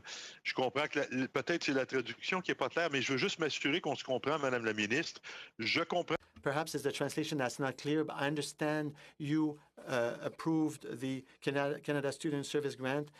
This service was given to We Charity. I'm telling you that the contract we have is not We Charity, it's We Charity Foundation, which is a separate corporation. My question is, did you personally approve this contract between the federal government and We Charity Foundation of Canada? Mr. Fortin, thank you for that clarification. I don't recall the specifics. Okay. Est-ce que vous vous souvenez si quelqu'un d'autre au Conseil des... Do you know of someone else or somebody at the cabinet who approved an agreement with We Charity Foundation of Canada? I wouldn't have that knowledge, Mr. Fortin. OK. Est-ce que vous étiez à la rencontre du 8 mai au Conseil des ministres? I apologize. The translation didn't come through with the question. Would you mind repeating it? No problem. Did you participate at the cabinet meeting on May 8th? Let me just have a look at my timeline here on the dates. I participated on. I don't have a record of a cabinet meeting on May the 8th. I have a record of a cabinet meeting on May the 22nd that I participated in. OK. Le 8 Mai, on 8th of May, we found out that the Prime Minister had some reservations about this contract. And he decided to postpone making the decision at the May 22nd meeting. But were you at the meeting that was held on May 22nd? Were there any discussions held around the table about a possible conflict of interest between the Prime Minister and the Minister of Finance and we? We had a meeting on the 22nd. This is where we, as a cabinet, discussed this item. Of course, not getting into the details of the discussion at cabinet, but I know that both the Prime Minister and the Finance Minister have, spoken to this committee. They have spoken publicly and have indicated that they should have recused themselves from that meeting and have apologized for not doing so. Okay. Of the May 22nd cabinet. My question is, the meeting on May 22nd where you were there any discussions about this at the meeting? I am not at liberty to share the discussions in cabinet, but I can say that that both the Minister and Prime Minister have indicated that they... OK. Je comprends. Mais je comprends. I understand. Elise, I understand that you can't talk about what was said during May 22nd, but prior to that time, were you aware of an audit report with respect to the financial and legal status of We Charity or We Charity Foundation of Canada? I'm talking about an audit report for We Charity Foundation. No, I am not aware of an auditing report, Mr. Fortin. Merci, Madame la Ministre. Thank you, Madam Minister. Mr. Fortin, Madam Minister. Then back to Mr. Fraser. My apologies, Mr. Fraser, and then on to Mr. Julian. Sean. Thank you, Mr. Chair. I know I'm completely forgettable here, so I'll forgive you this time around. Thank you, Minister, for being with us today. One of the issues that I want to explore a little bit is the role of unsolicited proposals that come in. I've made the point during previous meetings. It's the kind of thing that as a local MP, you may get, and you may get as a cabinet minister. In your case, perhaps both in the present circumstances. For what it's worth, actually, you mentioned the investment made in Futurepreneur. I know they reached out prior to that announcement being made to my office in my role as the parliamentary secretary to the Minister of Finance. I'm curious what the normal process would be like when your office receives an unsolicited proposal to make an assessment as to whether it's something worth pursuing or whether it's something that you're going to reject. What kind of a process does an unsolicited proposal go through in your office? Well, let me put it into the context of this time period during COVID-19. During COVID-19, it was really important that we were providing supports to help Canada's small businesses and entrepreneurs throughout the country. I said earlier that my department and my staff have a daily call with businesses from all across the country, including groups that represented businesses.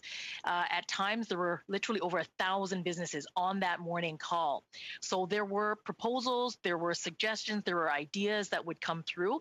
And in fact, because of the urgency and the time compression, we were literally working as just one team. There was no such thing as a political team or a departmental team. We just worked together, listening to businesses and hearing from them. And we were also hearing from members of parliament from all sides of the house about solutions that might be had. So it just came into our department, and we were listening on the one hand what the needs of businesses were, and then on the other hand, seeing if there were solutions or ideas or programs that might actually work to help businesses. So the process simply was that should there be ideas that came in or solutions, our department would look at them, they would vet them, they would do the analysis, and then they would make a recommendation to me. We would, of course, engage in conversations with finance, because this was also a time where it was really important to see how we might be able to take an idea forward. The CEBA loan is a perfect example. We knew we had to get that liquidity out to businesses, but they were delivered by Canada's banks. And then you'll know, of course, that we've also had to make changes. They are delivered through the credit unions as well. So it really came in, and we responded by looking through to be sure that there were solutions that met the needs of the businesses. And if so, there was an analysis that was done and a recommendation.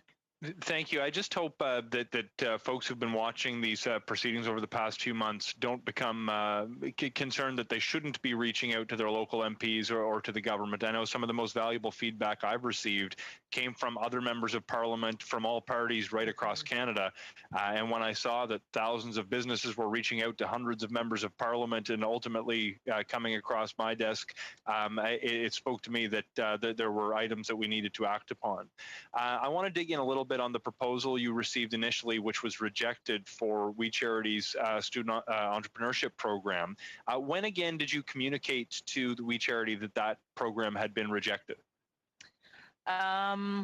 Apologies, I'm just going to grab my... Take your time, it's okay. Okay. I'm just going to look at my timeline here. We received it on April the 22nd, and we communicated to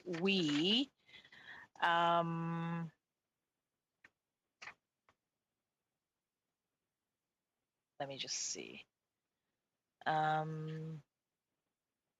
I see the chair moving a little bit. I expect I may run out of time quickly. In any event, you've communicated We did communicate. We communicated after my department did an analysis and said that it likely was not within my mandate, and we communicated that we were not going to proceed with that proposal. And you have no reason to believe the genesis of the Canada Student Service Grant was tied in any way to the unsolicited proposal that came in on the Student Entrepreneurship Program. Is that correct? That's correct. Mr. Chair, have I got any time remaining? You got a minute and a quarter. Okay, I'll ask one final question. Minister Qualtrough, who was there before the committee just moments ago, indicated in no uncertain terms that she remained confident that a third-party administrator for the program would be essential if it was going to do everything that was asked that the program was asking of the service provider, rather than, for example, going through the civil service. The Prime Minister gave testimony to the effect that there was a binary choice presented during that May 22nd cabinet meeting, which you were present for, according to your testimony today, saying this was a binary choice. We were either going to go forward with We Charity administering the program, or that there would not be a service grant program this summer. Do you have any reason to believe, based on the information you had at the time, that there was another option, that in fact the civil service could have delivered the program in the manner contemplated by the government? No, it was very clear that the recommendation was that if we wanted to help young people by giving them a service opportunity, that this was the only option to do it. So the choice that was before us was, do we provide this opportunity to young people through this service opportunity, or do we not? And with respect to engaging third parties, I just think about my own portfolio.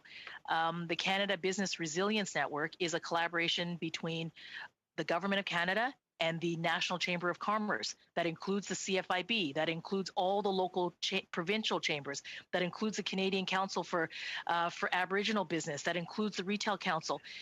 Making sure that we participated with partners that were closest to Canadians was what we strive to do, to make sure we get the supports out that we needed to do. Okay, thank you both. Turning to Mr. Julian, followed Mr. Poilievre will follow Mr. Julian. Mr. Julian, you're up. Thanks very much. Thanks, Minister Ng, for being here today. And just a very quick question off the top to follow up with Mr. Fraser's questions. Did you ever speak, or did your department ever speak with the Public Service Alliance of Canada? We've had testimony, of course, that they were ready, willing, and able, and civil servants were ready, willing, and able to do that program. We've heard a lot of conjecture from ministers, but we have yet to have a single minister that actually spoke with the Public Service Alliance of Canada. Did you or your department speak with them? I did not, with respect to the social entrepreneurship program. The social entrepreneurship program was what came to my office. It was what was reviewed by the civil service, and that was, and given my focus on small businesses and entrepreneurs and young entrepreneurs, that was my focus. And no, I did not speak to the Civil Service Alliance.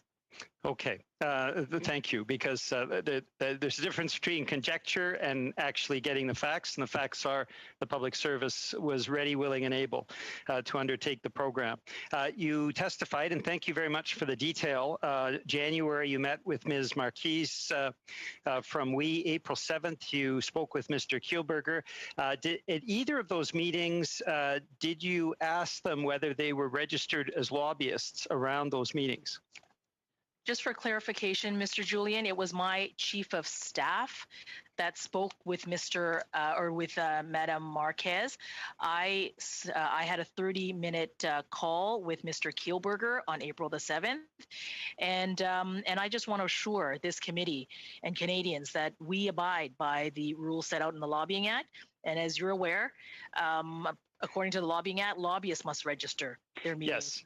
Yes. But did you ask them whether they were registered, and did your chief of staff ask Ms. Marquise whether she was registered? Well, I expect that lobbyists follow the rules, and okay. So you didn't ask them? Did they, individuals and the businesses, to comply with the Lobbying Act, and did they volunteer to say whether or not they were registered as lobbyists at those two meetings? Mr. Julian, you just cut out. I asked whether or not they volunteered. Mr. Julian, do you mind repeating that? Not at all. Did they volunteer whether they were registered or not as lobbyists at those two meetings? They did not. Okay. I don't know about the meeting with my chief of staff. To my understanding, they did not. Okay. But certainly not at my meeting. Thank you very much for that. Now, I'd like to go into the whole issue of decisions being made either in the cabinet committee or in cabinet. Mr. Fortin asked earlier about the Shell Foundation. I wanted to know whether or not you were, and you had also mentioned in terms of the conflicts of interest that you became aware of that. Were you aware of the probable violation of codes of ethics of teachers across the country of this proposal? And were you aware of the probable violation of labor laws and minimum wage laws? In other words, prior to making that decision, were you informed about those probable violations, codes of ethics for teachers, minimum wage laws, labor standards?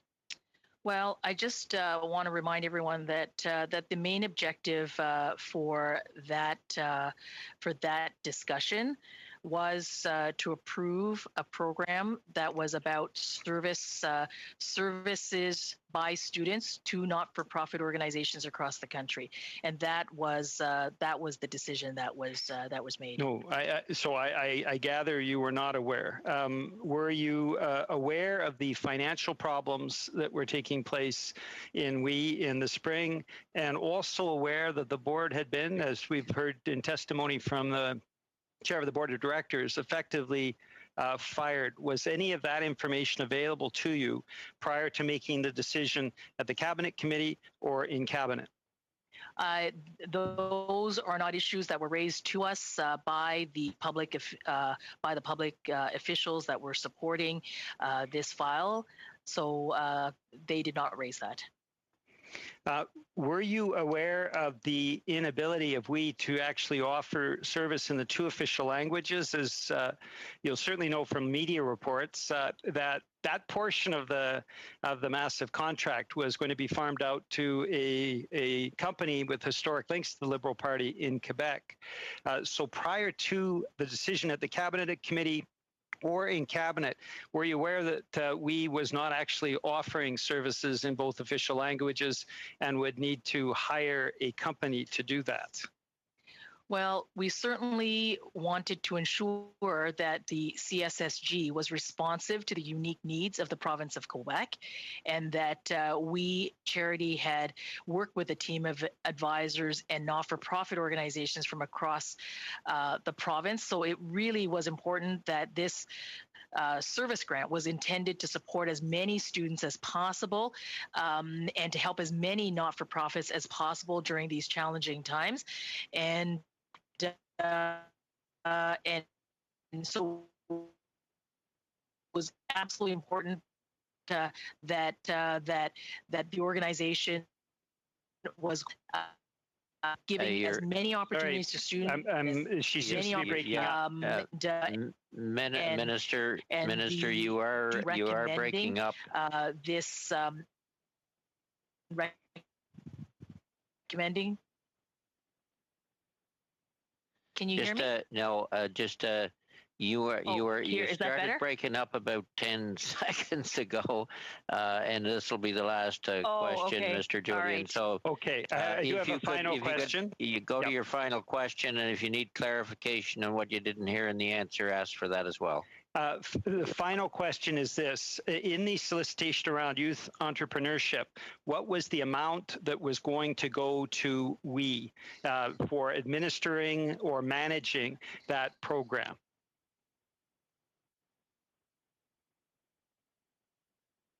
Ministering? Now I believe you're froze out. I don't recall for the social entrepreneurship. I'm happy to get that information. Back to you. Mr. Clerk, you may have to get the IT people to look into why we can't hear Mr. Can you hear? No, we can't. Just hold tight, and we'll have to see what happens there.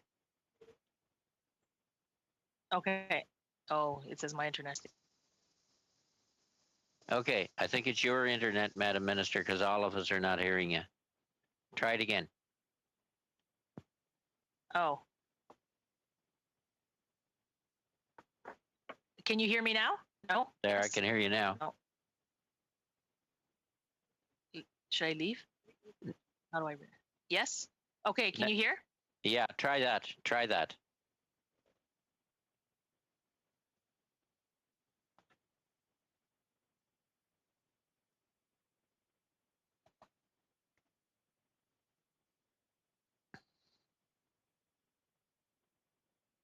I don't, I see you on screen, Madam Minister, but I don't see any body movement, so there's something going on. She's not moving. Here. She's frozen, I think. I think so. It's a metaphor. Okay, Mr. Clerk, It's probably, Mr. Chair, an internet connection. I just spoke with the technicians in the room. Maybe one option, Madam Minister, if you can hear me, maybe try to turn your video off. So maybe that would put some space on your internet connection and we'll be able to hear you. But otherwise, I think we think that this is the problem. And Mr. Chair, I did hear her say that they'd be providing the figures on the Youth Entrepreneurship Program and the amount of money going to WE. So that's something that I'd ask the clerk to follow up on. While we're waiting for the minister, I do want to thank the analysts for that document they provided for us either today or yesterday that outlines all the information that was supposed to come to us, by whom, that I thought I kept reasonable notes, and I obviously missed about half of them. So I do want to thank the analysts for that good work, because that outlines what we're to be expected to receive from various witnesses. Does anybody know where the minister went to?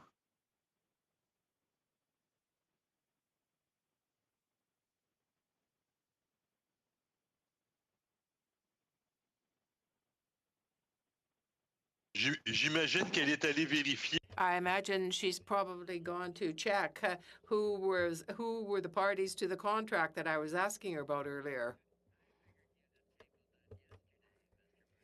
I did. I know, I seen you. Dear. So we can't go anywhere here without the minister for a few minutes. So I assume the technicians are trying to track her down. Yes, Mr. Chair, she doesn't seem to be there anymore. So we'll try to contact her and see if she can reconnect. Yeah. She must have hit the off button rather than just the video. I don't know. We never had these problems in the beginning with the technology as much as we're having them now. It seems strange.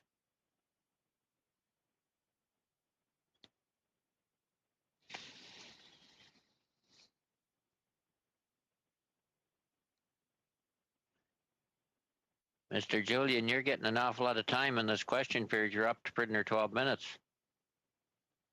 Thank you, Mr. Chair. But I know I'll pay for that somewhere down the road. Dear. Well, I mean, I think my final question was around that. She did offer to provide the information. She didn't have it at hand, so I consider myself concluded. Yeah, but anyway, I think when she comes back on, maybe you'd better remake that point just to be sure. If we get her back on here. We're not able to get a hold of her. Mr. Chair, you may want to suspend for a few minutes. We can try again. Okay, we'll suspend for 3 or 4 minutes, give people a chance to get a glass of water or something. So meeting suspended for a moment.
Sorry, yes, we'll call the meeting back to order. There we go. And Mr. Julian just need to point clarification on his last question, and then we'll go to Mr. Polyev. Yeah, thanks, Mr. Eng. Sorry about the problems with the internet, but my final question had been the actual administrative amounts going, or management amounts going to we in the entrepreneurship program proposal. And I gathered before you cut out that you were saying that you didn't have that information, but you would be providing it to the committee. Is that, did I understand correctly? No, what I was saying was that the social entrepreneurship program, the concept paper and proposal that was sent to me, I don't recall there being an amount to it. It really was a program and a proposal for social entrepreneurs. And my department reviewed the program and made a recommendation to me, which I accepted, which is that it really wasn't within my mandate, and we already were working with Futurepreneur, and around that time we made a $20 million investment, funding to Futurepreneur, because it was the quickest way to get that support to those youth entrepreneurs. So I'm happy to get back to you to see whether or not there was something in that proposal, but I don't recall any dollar amount. I didn't even get as far as that. It really was this a proposal that we would entertain? And ultimately the analysis and the recommendation was no. Okay, if you could get back to us, that'd be helpful, Minister. And so, Mr. Polyev, we'll go to 2 more 5-minute rounds. Mr. Polyev and Mr. Fragaskatis will wrap it up. Mr. Polyev. Since March 1st, did you ever have any communications about we with Katie Telford? No, I did not have Bill any. Morneau? No, I did not. Ben Chin? No, I did not. Did your staff have any communications with any of these people about we? Not to my knowledge. Can you confirm yes or no? Not to my knowledge, sir. I'm happy to get back to you. Thank you. Not to my knowledge. Elder Marquez? No. Minister Chagar? On March the 1st, you said? The clarification? Since March the 1st. Since March the 1st, Sorry, all of these were were since March the 1st. Oh, I'm sorry. Okay, so since March the 1st, I had a 30-minute meeting, and a proposal came in. No, sorry. I will start again. We don't have time for this. Okay. Sorry. We'll start again. All right. Since March the 1st. Yes. Since March the 1st, have you spoken, have you communicated, have you had communications, either way, with Katie Telford? I have not. Your staff? Not to my knowledge. Please confirm to the committee in writing. Bill Morneau? Not to my knowledge. Ben Chin? No, not to my knowledge. Elder Marquez? Not to my knowledge. Minister Chagar? My staff would have had a regular consultation with Minister Chagar's staff with respect to the social entrepreneurship program. Did your office share that proposal with any other office in the government? I don't believe so. Okay, because earlier you said that it did. We received the proposal. Yeah, I know that. That wasn't the question. Did you share it with other ministerial offices? I would not have. Did your office? My office would have consulted the relevant offices on the social entrepreneurship program. And did they ever share it with anyone in the bureaucracy? The proposal was shared with the bureaucracy, yes. Which departments? I said, which is the department that supports me in my capacity on the small business side. Okay. Ever with the ESDC, PCO, or finance? Not to my knowledge. All right. And did you have, other than this April 7th meeting with Mr. Kielburger, has your office had any other communications with the Kielburgers since that time? My office had as I said in my notes earlier, my office would have had subsequent interaction with Ms. Marquez from WE. And did they ever communicate with, did your office ever communicate with WE or vice versa regarding student service programming? No, my office did not. Did you or your office communicate with WE or vice versa about any other program, proposal, idea, or initiative other than the social entrepreneurship proposal? No, we did not. And you claim that the social entrepreneur proposal was different than the Canada Student Service Grant proposal. Previous public servants have claimed that that one transitioned into the other, that the first was adapted into the second. Which is it? Were they two separate proposals, or were they one that morphed into the other? We received a concept paper first, and that was then updated on the social entrepreneurship program. And that is what we received from WE.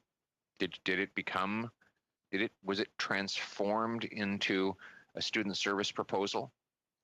I would not have any knowledge of that. It'll be last. You're getting down to last couple of quick ones, Mr. Paliev. All right.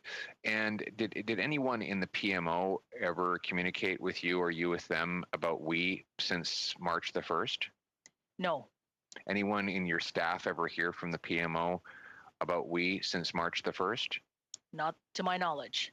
Can you confirm that with them and get back to us? Happy to. And vice versa. Did anyone in your staff communicate to the PMO about WE since March 1st?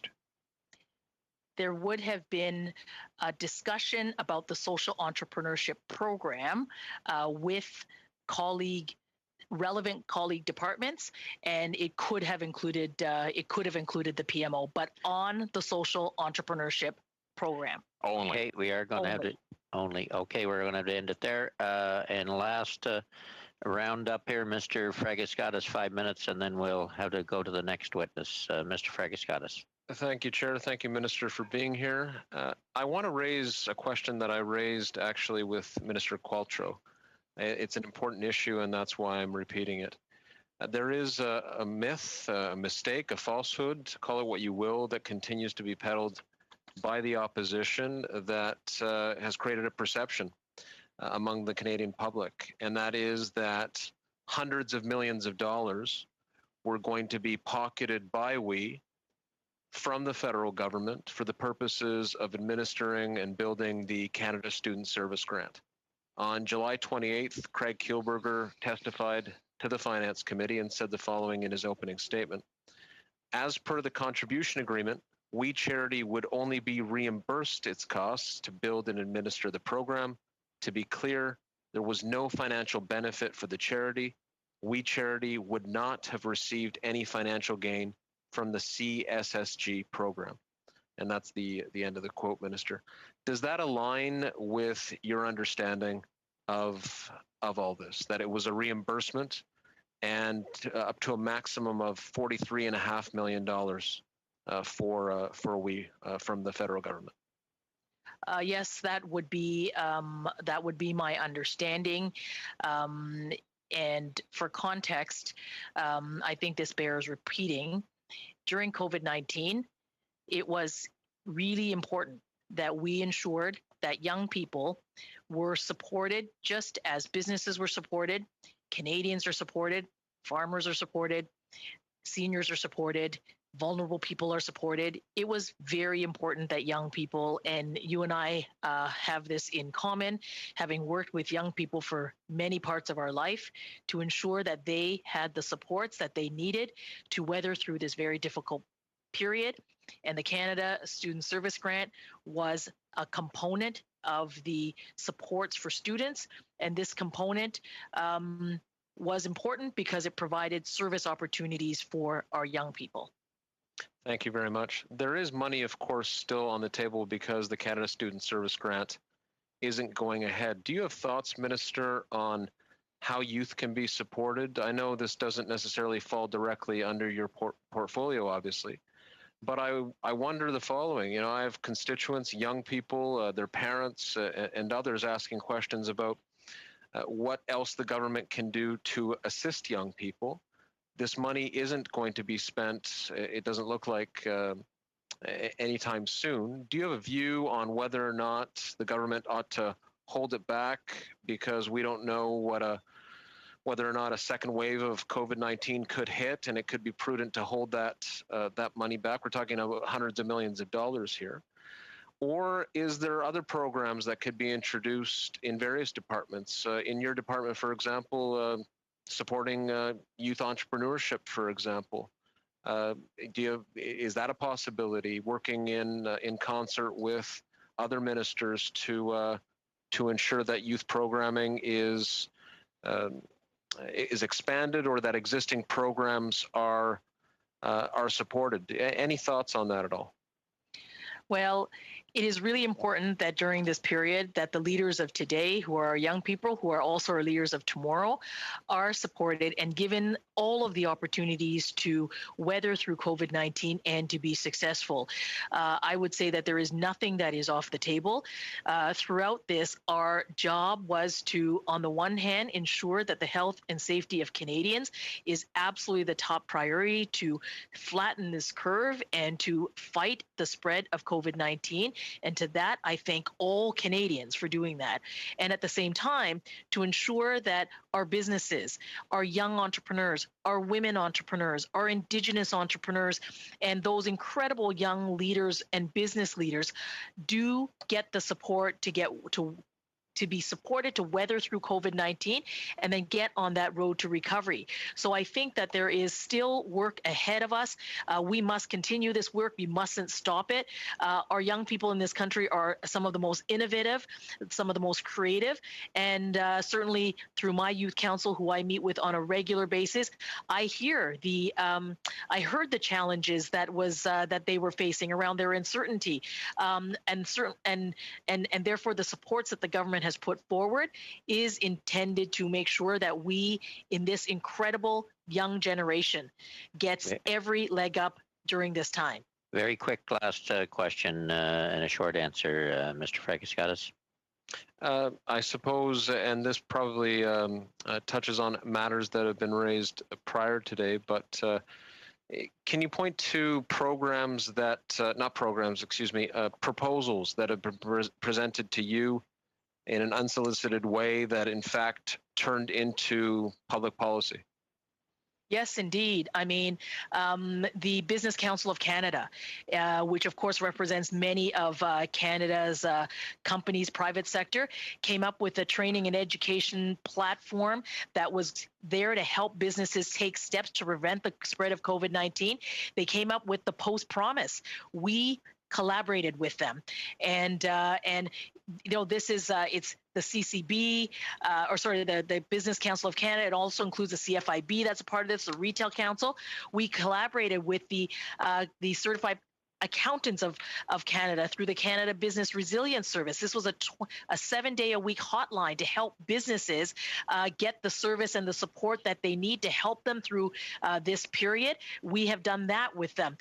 The Business Resilience Network, which is a collaboration with the Canada Chamber of Commerce, again, with all of the provincial chambers and many local organizations, again, to help businesses navigate. So these are proposals that came through the business community, and we decided to work with them. I just announced last week with Shopify a collaboration to help Canada small businesses digitize. So there are many proposals that come forward that do make its way to helping Canadians. We are going to have to end it there, Minister. Certainly. I want to thank you for your appearing before the committee and answering our questions today. And sorry about the twists and turns in terms of the technology. Maybe you could speak to Minister Baines and that we need this broadband right across the country that works and works well. Okay, with that, thank you very much, Madam Minister, and we will suspend for a couple of minutes and bring on the last witness. So meeting suspended. Thank you.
To meeting number 50, panel number 3 of the day of the House Commons Standing Committee on Finance.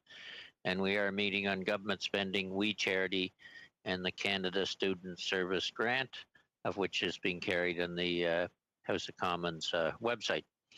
So our guest for this panel is Mark Tassi, Senior Advisor, Canadian Centre of Excellence for Anti-Corruption, University of Ottawa.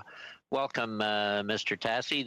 The floor is yours, and I expect you have a few opening remarks, and then we'll go to a series of questions for about an hour.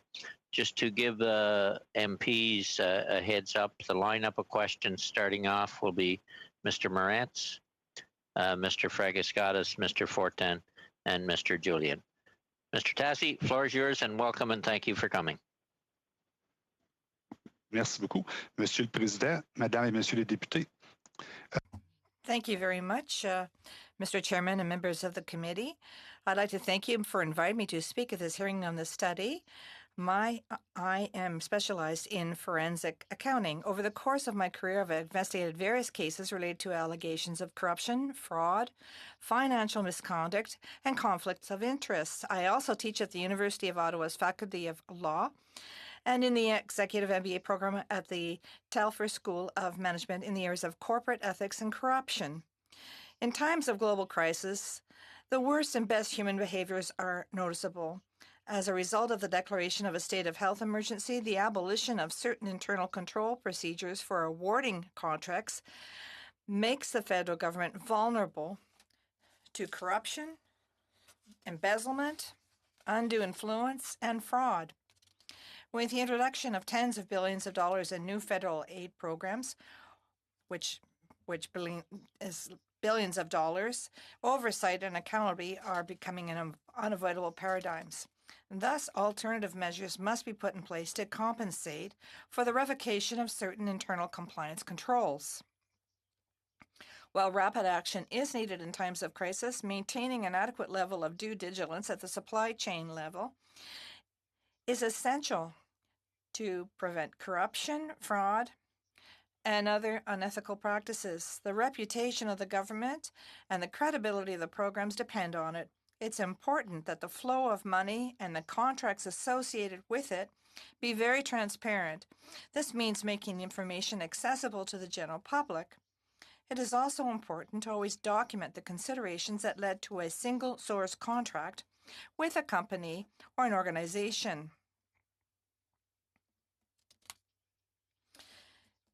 To mitigate the impact of the risk of non-integrity and corruption, it's important to take a holistic approach in 6 stages. First of all, integrity. Senior officials must ensure that the various players in the procurement process demonstrate integrity and adhere to standards of ethics, honesty, professionalism, and righteousness. The issue is fairness, non-discrimination, and compliance in the procurement process. Secondly, transparency. There must be full transparency in public procurement to promote accountability, ensure access to information, and, above all, level the playing field so that small and medium-sized enterprises can compete on an equal footing. Thirdly, access. Access to public procurement by potential companies of all sizes is important to ensure the best value for money through fair competition. It's essential that companies that violate integrity and engage in corruption be punished and excluded. The deterrent effect is paramount. Monitoring. With respect to the public procurement cycle, it is essential that it be monitored and to support accountability and promote integrity. It's important that the effectiveness of the supply cycle can be measured by a system for analyzing the risks of the process and its environment. This will allow the government to gain insight into new and emerging risks or alarm indicators that will allow it to improve its monitoring and control systems. Fifthly, internal controls are firewalls and avoid dangerous shortcuts. Whether we're talking about financial controls, internal audits, or management controls, they must be carried out to ensure that legal, administrative, and financial procedures are followed. More than ever, in times of pandemic and anti-corruption, we need harmonized internal control practices to ensure consistency in the application of procurement rules and standards across the public sector. And finally, due diligence. With respect to the pre-examination of the financial situation and governance structure of contracting entities, senior officials must conduct appropriate diligence that includes identification and verification of 4 important aspects. Who are the ultimate beneficial owners? What is the governance structure? What is the legal structure of related organizations? And finally, a detailed review of financial statements and other financial reports. In public contracts, the most basic caution requires that there be a comprehensive justification and documentation of the decision-making process recommending the award of a non-tender contract. When it comes to awarding a sole source contract to an entity, it is crucial that some questions are specifically answered. Number one, does the entity have impeccable probity? Does the entity have the technical skills? Does the entity have the human resources to carry out the mandate properly? Does the entity have a stable governance structure? Does the entity have the financial stability to complete the contract? Were audits of the entity's officers carried out prior to the award of the contract? We also need to find out whether the contract was awarded in an emergency or personal safety context. Were apparent potential and actual conflict of interests issues assessed prior to the award of the contract? Is the contract guided by due diligence with respect to the department's interests? Is the contract typical of the relationship between a department and an entity? Does the contract include a clause relating to the ongoing monitoring of the ethics and compliance program of the entity that is considered to be retained? Does the contract include anti-corruption clauses? And does the contract contain clauses for the recovery of embezzled funds? Was there legal validation? To conclude, in this time of a global pandemic where wrongdoing can lead to a reputationally damaging administrative or judicial action, the government must set an example and strengthen its reputation for integrity. The government and senior officials need to be more vigilant and strengthen structures to reduce the risk of favoritism and clientelism in awarding contracts.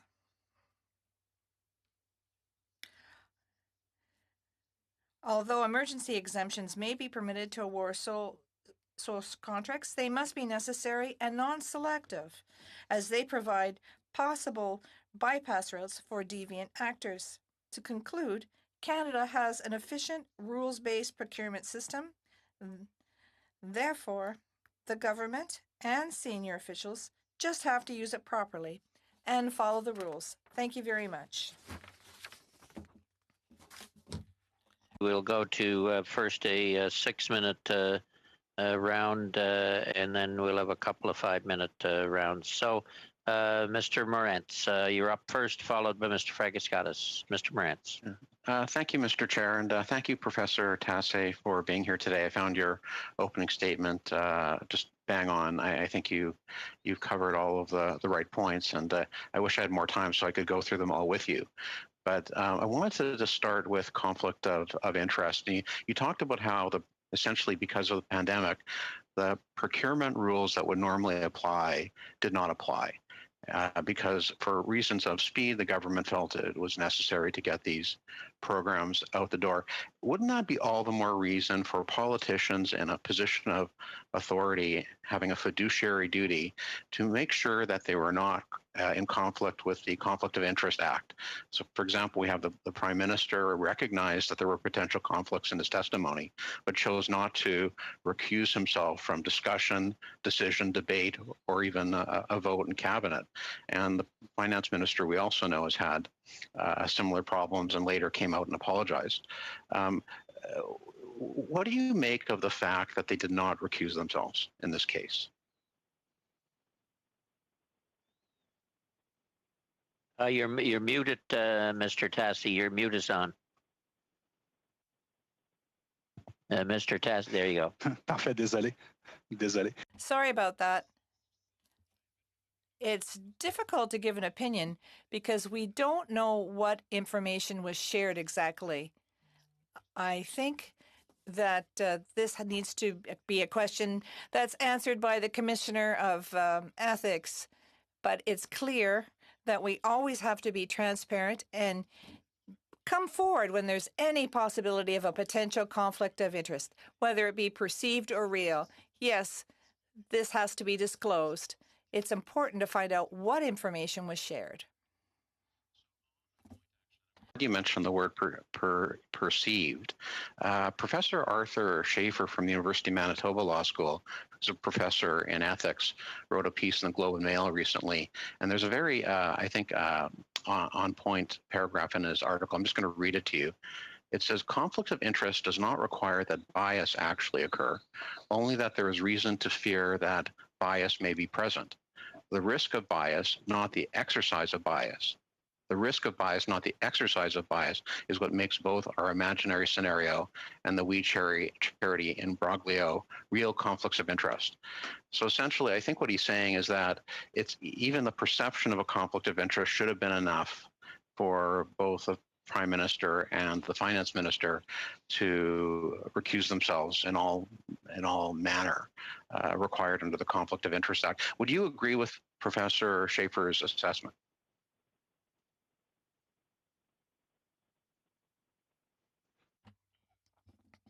I think so. The only thing is that I think that we have to.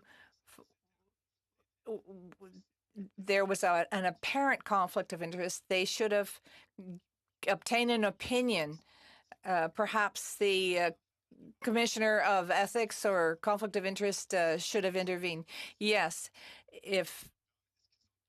did they ask to have an interpretation from the commissioners? And secondly, did they receive this? So when we talk about perception of conflict, this is something that must be taken into consideration.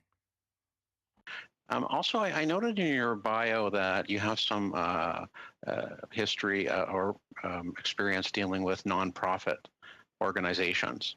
And one of the peculiar things about this whole scandal is the fact that ultimately the government signed a contract with an organization that had no track record at all in terms of being able to administer that program. And I think it falls also under the issue of due diligence.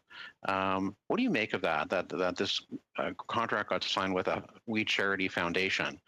And what they say is that We says they signed it with that company to limit their liability. But doesn't that speak to the lack of due diligence in government that you touched on over this matter?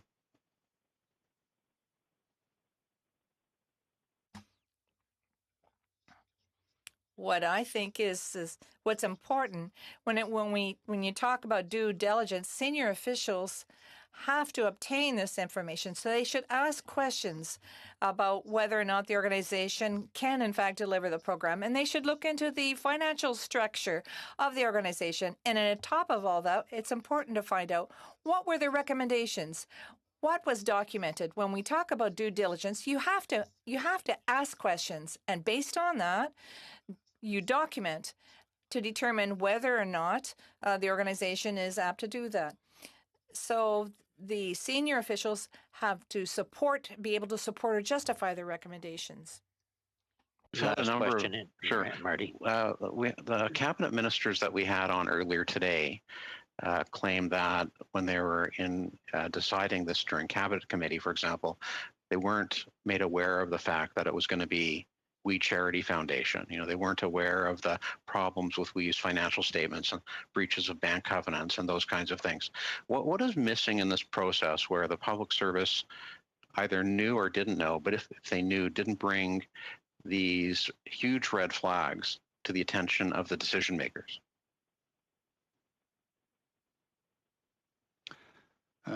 Encore une fois, ça dépend de l'information qui a été partagée. Si, comme tel, on a vu.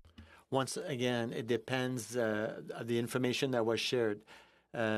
If it was We Charity Foundation that was on the contract, people have to realize that the transaction is with We Charity Foundation. I also think that if the file had been through the legal service in government, I would think that they also realized there was not We Charity, but We Charity Foundation. So I think it was up to the legal team to bring recommendations. Is the entity with which we want to transact has the financial capacity to lead this to fruition? Thank you very much. Thank you both, Mr. Fragiskatis. Thank you, Chair. Merci, Monsieur Tessier. Merci. Thank you, Mr. Tessier. Thank you for being here. Sorry, the translation's now in my ear. I apologize.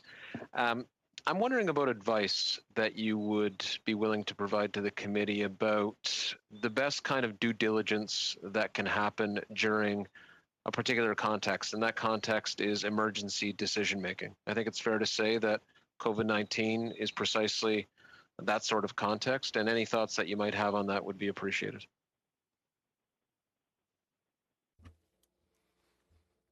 Thank you very much. I think that what is important here is to have due diligence, which means to really look in detail at all the specificities of the contract to make sure that the entities that we are thinking about doing business with are, one, legitimate, and two, and they have the capacities. And also they have financial stability. Three very important criteria. In addition to this, also to know who are the people in charge. If we decide to do these kinds of attribution, we have to document as much as possible to get as much information as possible, everything that's available. For example, financial statements, financial reports that are submitted to validate with agencies like Revenue Canada and other agencies. Are they in order, for example? I think that's very important. Thank you very much, Mr. Tessier. I take your points, but that would be prudent to do in a normal decision-making context. Are there particular safeguards that you can point to during crises, during emergencies, that you would recommend? And I ask that because of the obvious point that whether it's public policy making or anything else, whether it's in matters of politics or in life, when we are moving very quickly, mistakes are much more likely to happen. So if you can offer anything on due diligence during specific times of emergency and how to put in place safeguards to guard against mistakes as much as possible, that's what I'm looking for. Yes, very good. Thank you for making it clearer. Well, once we decide that we have procedures in place to make sure that people have the technical skills, then we have to look at the financial capability. There's a lot of businesses that are going through very difficult times right now. What is important to ask is, were there major changes in that business since the arrival of COVID-19? Are there changes in terms of controls within the business? Because we can see more and more that certain businesses will go to external financing. Some criminal organizations have a tendency to help this kind of funding, of emergency funding. Unfortunately, what we saw abroad and what we're seeing here in Canada, it seems that criminal organizations infiltrated legitimate businesses, and they are using these legitimate businesses to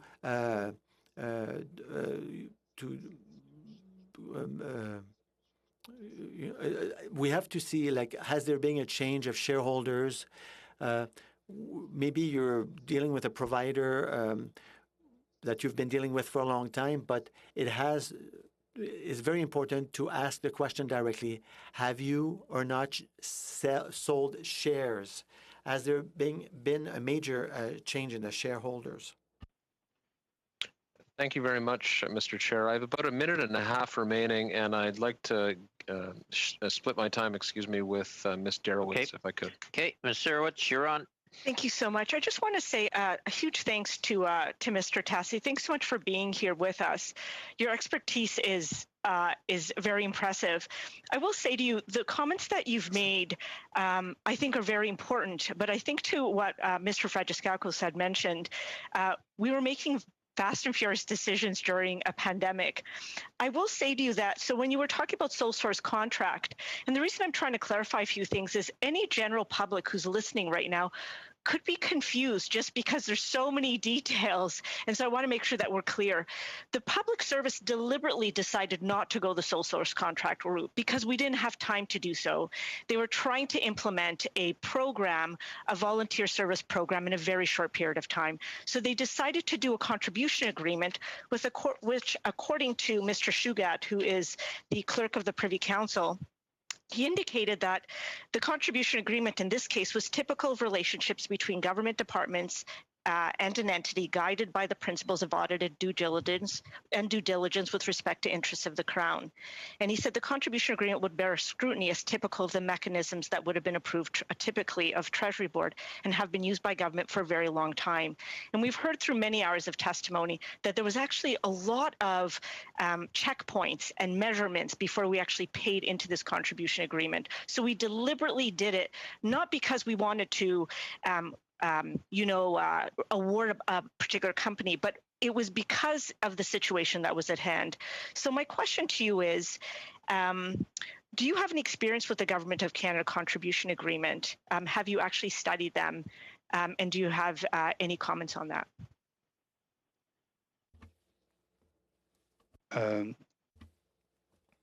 Yes, indeed. I had the opportunity to study a few of these contribution agreements. What is always important in a period of a pandemic, what are the additional measures? And this will be linked to the organizational structure and as well as the financial situation of the business. Earlier, you mentioned that normal procedures had been followed. You have to be careful. In a period of crisis, it should be additional.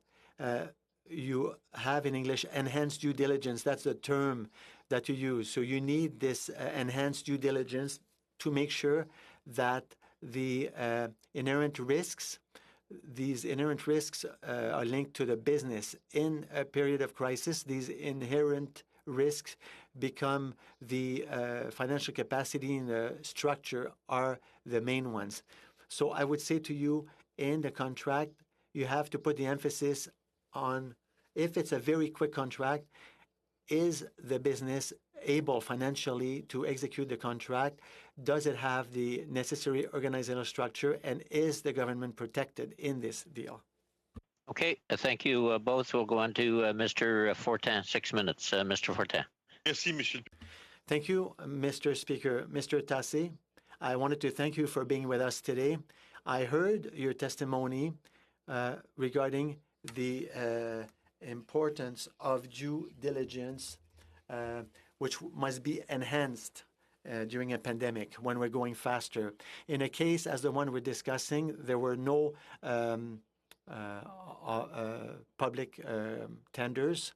The government said there was no time to do that, and it was done more rapidly. I understand that the due diligence would have been more important. If I told you that the ministers we interviewed up to now who approved this agreement never saw due diligence audit, they basically told us that they assumed one audit had been done. Is that something that's worrisome, according to you?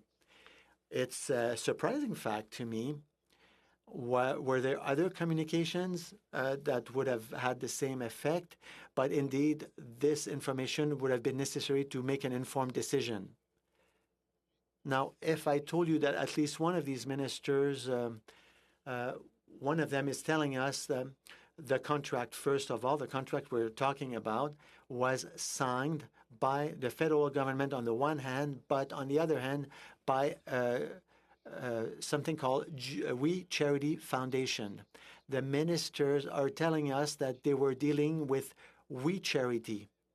Well, it seems that We Charity is incorporated separately from We Charity Foundation. It is not the same date of incorporation. We're not talking about the same board of directors in both corporations. And the minister told us that in her mind, she gave her approval to We Charity. Now, I will not ask you whether it would be a reason to void the contract. I can't believe that a judge would tell us that they cannot take decisions such as that in cabinet.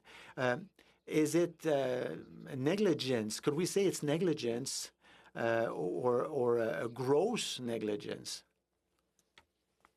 What I would say is the people in public service who are higher up and who looked at the file. When we're talking about due diligence, we have to look at the entity with which we want to award a contract and all the linked entities. They should have done their due diligence on all businesses linked to We Charity, including We Charity Foundation, and then the recommendation would have been made following this due diligence. It would have been handed out to the minister. So I'm surprised that the minister was not aware of it. But we would have to see what kind of information was shared and under what form it was shared. Thank you. Mr. Tassé, let's talk about the tender process. This kind of contract, we're talking about $43.5 million to manage these grants.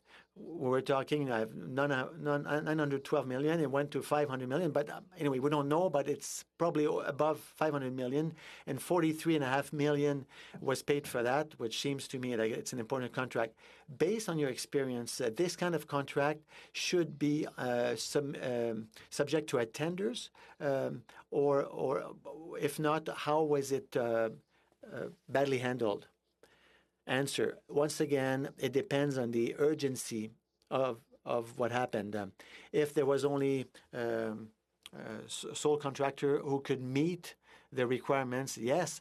But once again, when we're talking about a sole source contract, we have to look at the financial capacity and the governance structure. We cannot only look say this is the only company that is fit for this contract. It's one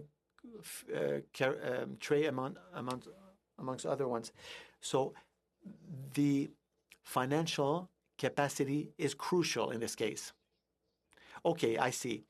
Now, if I were to tell you that the entity with which the ministers clearly thought they were dealing with, this entity, we learned that there was more than 50% of the board who resigned last spring.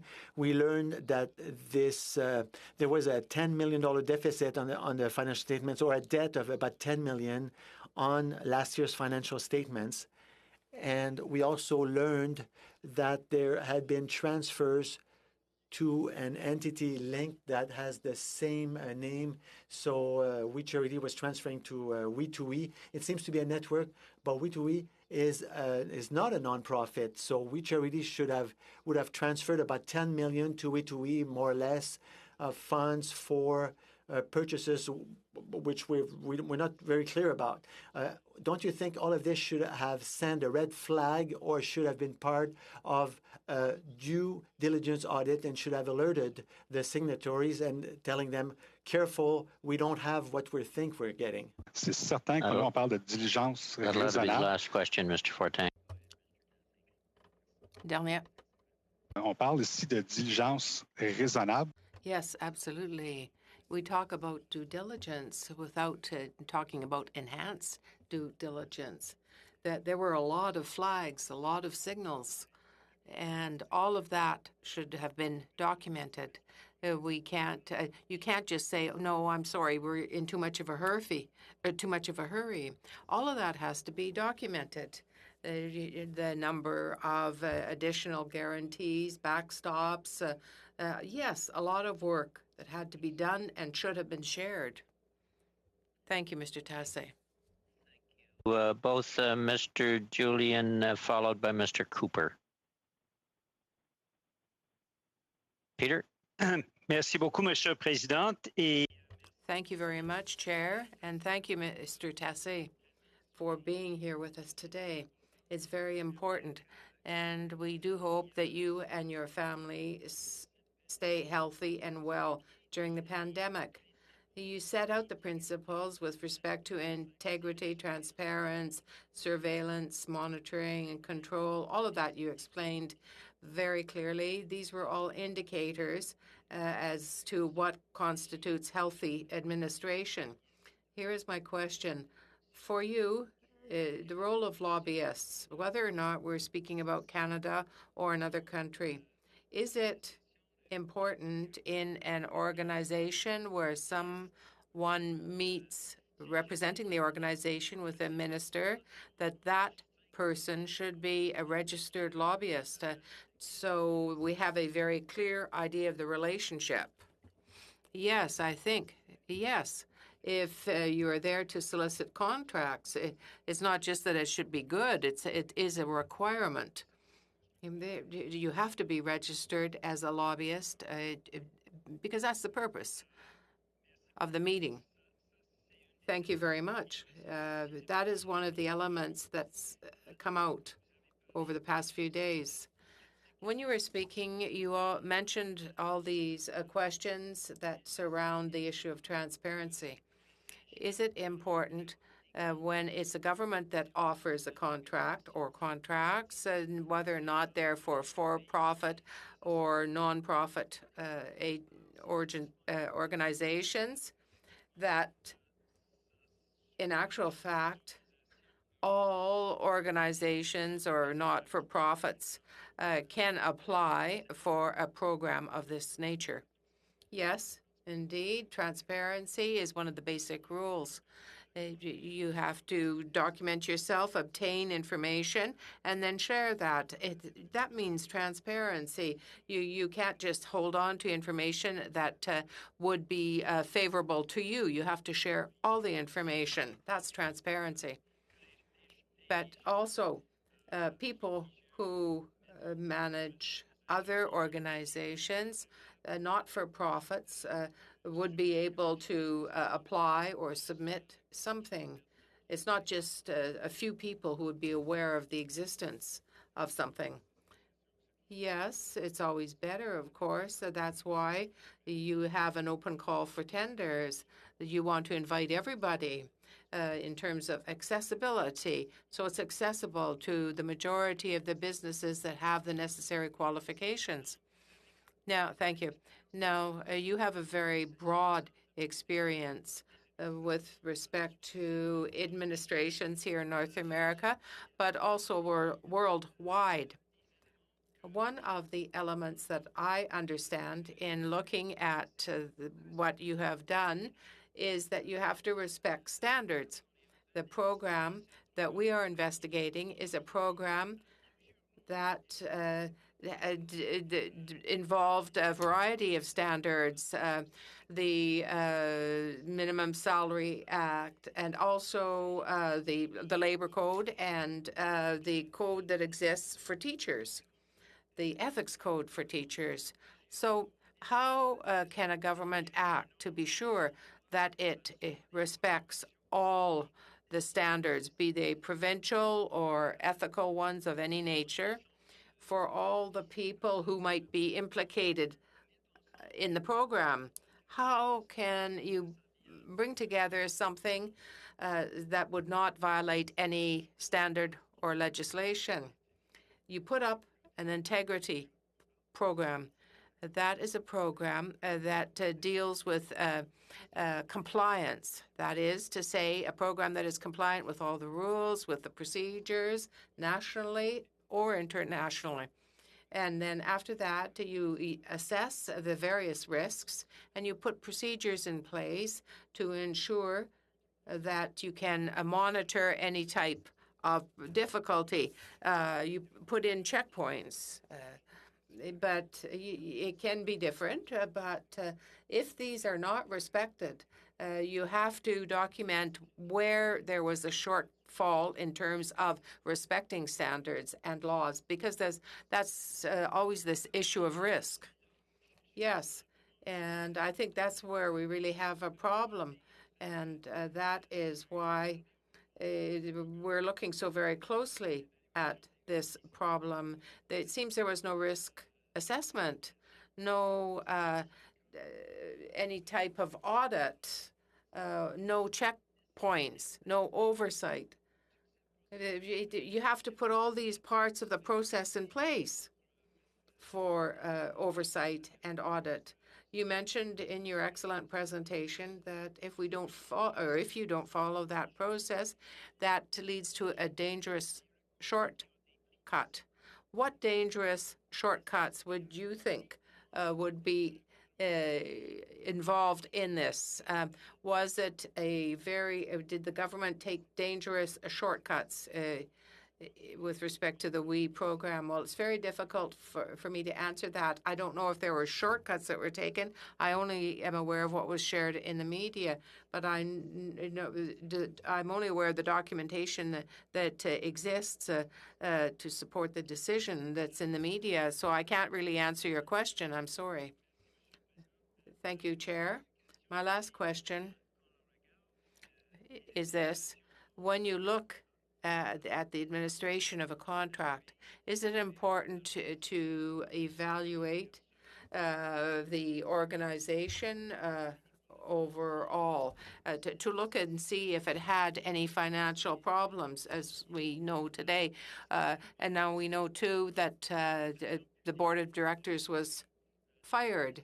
Is it important to assess the organization and the state of health of the organization to be sure that you are not caught in a situation where there are dangerous shortcuts, as you've mentioned? It's extremely important because this is an inherent risk, an enhanced risk that is there. You have to protect the departmental monies. You have to know why that entity has financial difficulties, where the money is going to be transferred to, and how is it going to be able then to carry out the tasks that are required by the project. So it's a very, very high risk. You have to ask for many valid questions for additional reassurance. You have to look to governance. You have to look to transparency. You have to look to the sharing of information, and so on. Mr. Cooper, followed by Mr. Fraser. Mr. Cooper. Right. Thank you, Mr. Chair, and thank you, Professor Tassi, for your testimony. When you elaborated on the issue of due diligence, I jotted down some notes, and I believe you cited 4 cornerstones, including who are the beneficial owners, the legal structure, governance structure, and a detailed financial analysis. Did I get that right?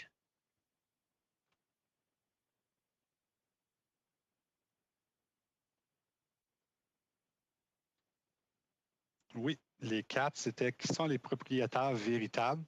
Yes, who are the beneficial owners? What is the governance structure? What is the legal structure of the organizations that are related to or attached to the entity that you make the contract with? And what is the financial health, the financial statements of the entity? This is something that is perhaps slipped by. It is, you want to have consolidated financial statements that cover all of the other entities that are linked in any way to the entity that you are making the contract with. This gives you a more realistic image of the entities that ultimately you will be dealing with. Confirming that, and when we've heard a lot of talk about due diligence, but when it comes to identifying the beneficial owners, when it comes to identifying the legal structure, the fact that it was a real estate shell company in terms of the WE Foundation rather than the WE Charity, when we look at governance and the fact that the board of WE Charity was in a state of chaos with the chair of the board and more than half the board resigning proximate to the time of the contribution agreement, and then the fact that there was no understanding whatsoever of the financials, no understanding that the WE Charity had been in breach of their banking covenants. Could you not argue that this is sort of a textbook case of what not to do when it comes to due diligence?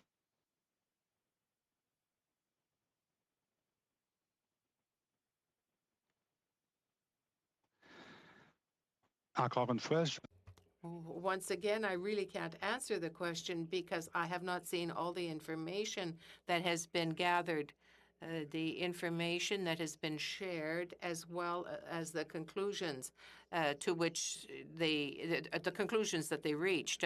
So I can't really say, but I would be very curious to know what justification and what type of evidence or supporting documents were there to support the grounds for the decision. Maybe you could elaborate on why some of those factors are so important. They seem self-evident, but yet based upon some of the questions of my Liberal colleagues who seem to minimize issues around due diligence, the excuses that have been offered by ministers and in media interviews I've done with some of my Liberal colleagues, these things consistently are downplayed. Instead, they cite the contribution agreement. They note that there's a right to audit. They note that there's an indemnification clause. They note that there's an insurance clause. And they say, well, that's all that we needed to know. What do you say to that?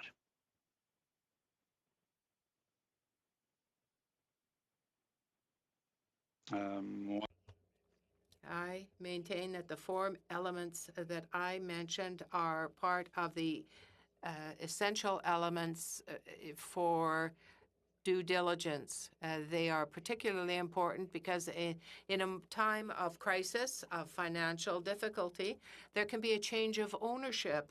The government, it might think that it's drawing up a contract between itself and a certain owner, but in the preceding days, there could even have been a change in the ownership of the company. That's very important to find out.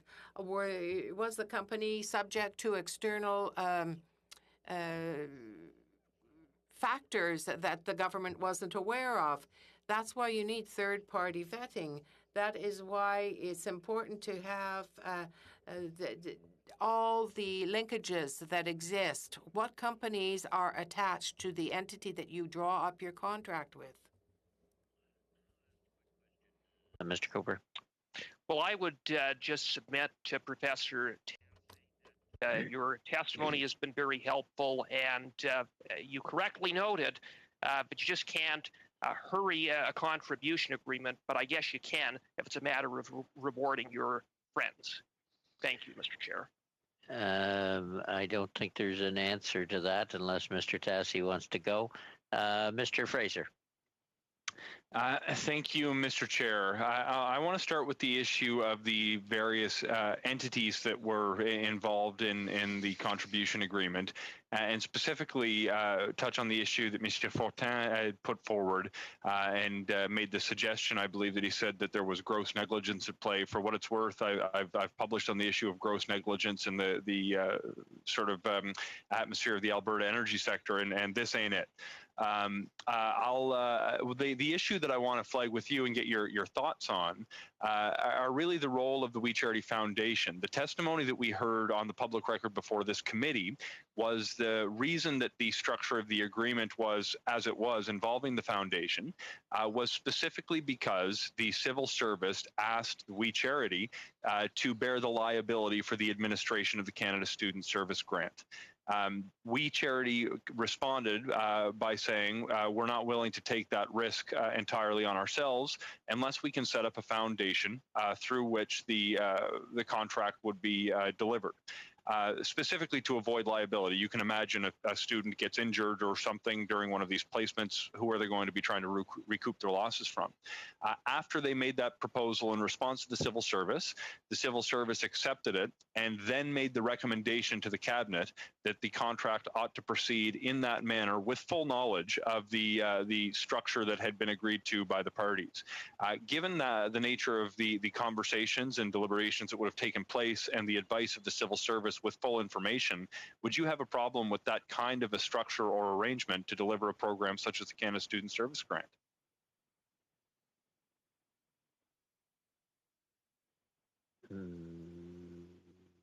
Mr. Tassi? Encore une fois.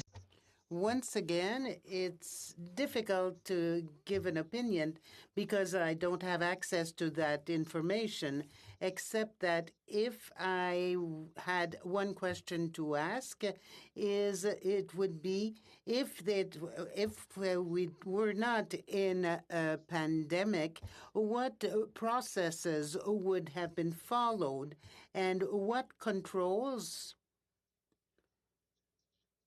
or what due diligence was not carried out because it was impossible to do because of COVID-19. And I think that's the answer to all your questions. About the controls, did both parties understand them the same way? Did they see them the same? And what is important is the role of the public service once the contract was signed. How I think there's two distinct issues at play, and I apologize for interrupting, but I think you were actually giving the answer to my second question, which I haven't asked yet. But the first question touches on the relationship between the various legal entities as a strategy to manage risk. Different members of the opposition have tried to make hay out of the fact that there was some confusing arrangement between various structures, such as the Me to We Social Enterprise, the We Charity, and the We Charity Foundation. The question I posed to you was simply whether there would be a problem from your perspective as using the We Charity Foundation as an entity that was specifically created to limit the liability of the We Charity for administering the program. This is not a question about due diligence that should have taken place, which is the subject of my next question if I get there, but simply whether the structure of using the We Charity Foundation has anything inappropriate from your perspective, given the civil services recommendation was informed with that full information. Vous venez de dire, j'ai aimé la fin de votre... I really like the end of your question. I don't have a lot of information, so I can't really answer that. Of course, there are many questions that we could ask yourselves, but since we have no access to the documents themselves, we can only speculate at this point. Of this committee had the benefit of hearing live testimony, which you, of course, were not present for. So we may be operating with an information asymmetry in today's hearing as well, which I appreciate. The second question, which I know you have an opinion on because you started to answer it, touches on the due diligence that maybe should have taken place in advance of a contract award. One of the features that we heard was built into the contribution agreement from the testimony, again, by different ministers and the clerk of the Privy Council as well, was, and this builds on my colleague Ms. Zerowitz's line of questioning, was that certain funds were only to be released and flowed through to the entity delivering the program when certain key performance indicators are met. Despite the fact that you may have reservations about what level of due diligence could have or should have taken place that you'll need to see documents for, I'm curious if you think that a feature of a contribution agreement that only allows money to be released once key performance indicators are met, do you think that that offers an additional layer of protection that could prevent abuses by a company who had a different arrangement, say a true sole sourced contract, where they had an upfront check and whether they perform or not, they could abscond with the money? Do you think that the requirement that certain key performance indicators were met actually provides a level of protection for taxpayers' dollars in this instance?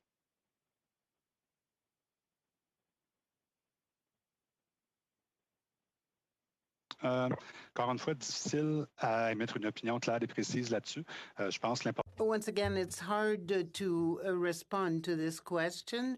We need to see what procedures were applied and which weren't because of COVID-19. And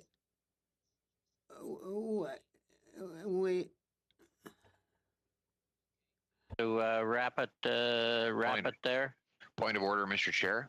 What's your point of order? I do have a motion to introduce. I think my staff has just given you the notice of it. I haven't seen it. You might have given it to the clerk. That's not really a point of order, but what's your motion? All right, thank you very much. Whereas the Prime Minister shut down Parliament in March, whereas a modified and limited parliamentary committee of the whole has only met 5 times in the last 2 months, most recently today, August 12, 2020, from which the Prime Minister was absent to take a, quote, personal day, whereas his absence meant he could not answer questions about the $500 million grant he made to a group that had paid his family more than $500,000 in fees and expenses. Whereas the Prime Minister has taken off 20 days and 6 weeks, meaning nearly half of the calendar days have been days off. Whereas, if I conclude, I'll just conclude now, the House of Commons. Yes, but is your motion on the business that we're doing? That preamble certainly isn't. It is. And here it is, that the House of Commons Standing Committee on Finance calls on the government to suspend the Prime Minister's pay until he returns to work and takes questions in Parliament.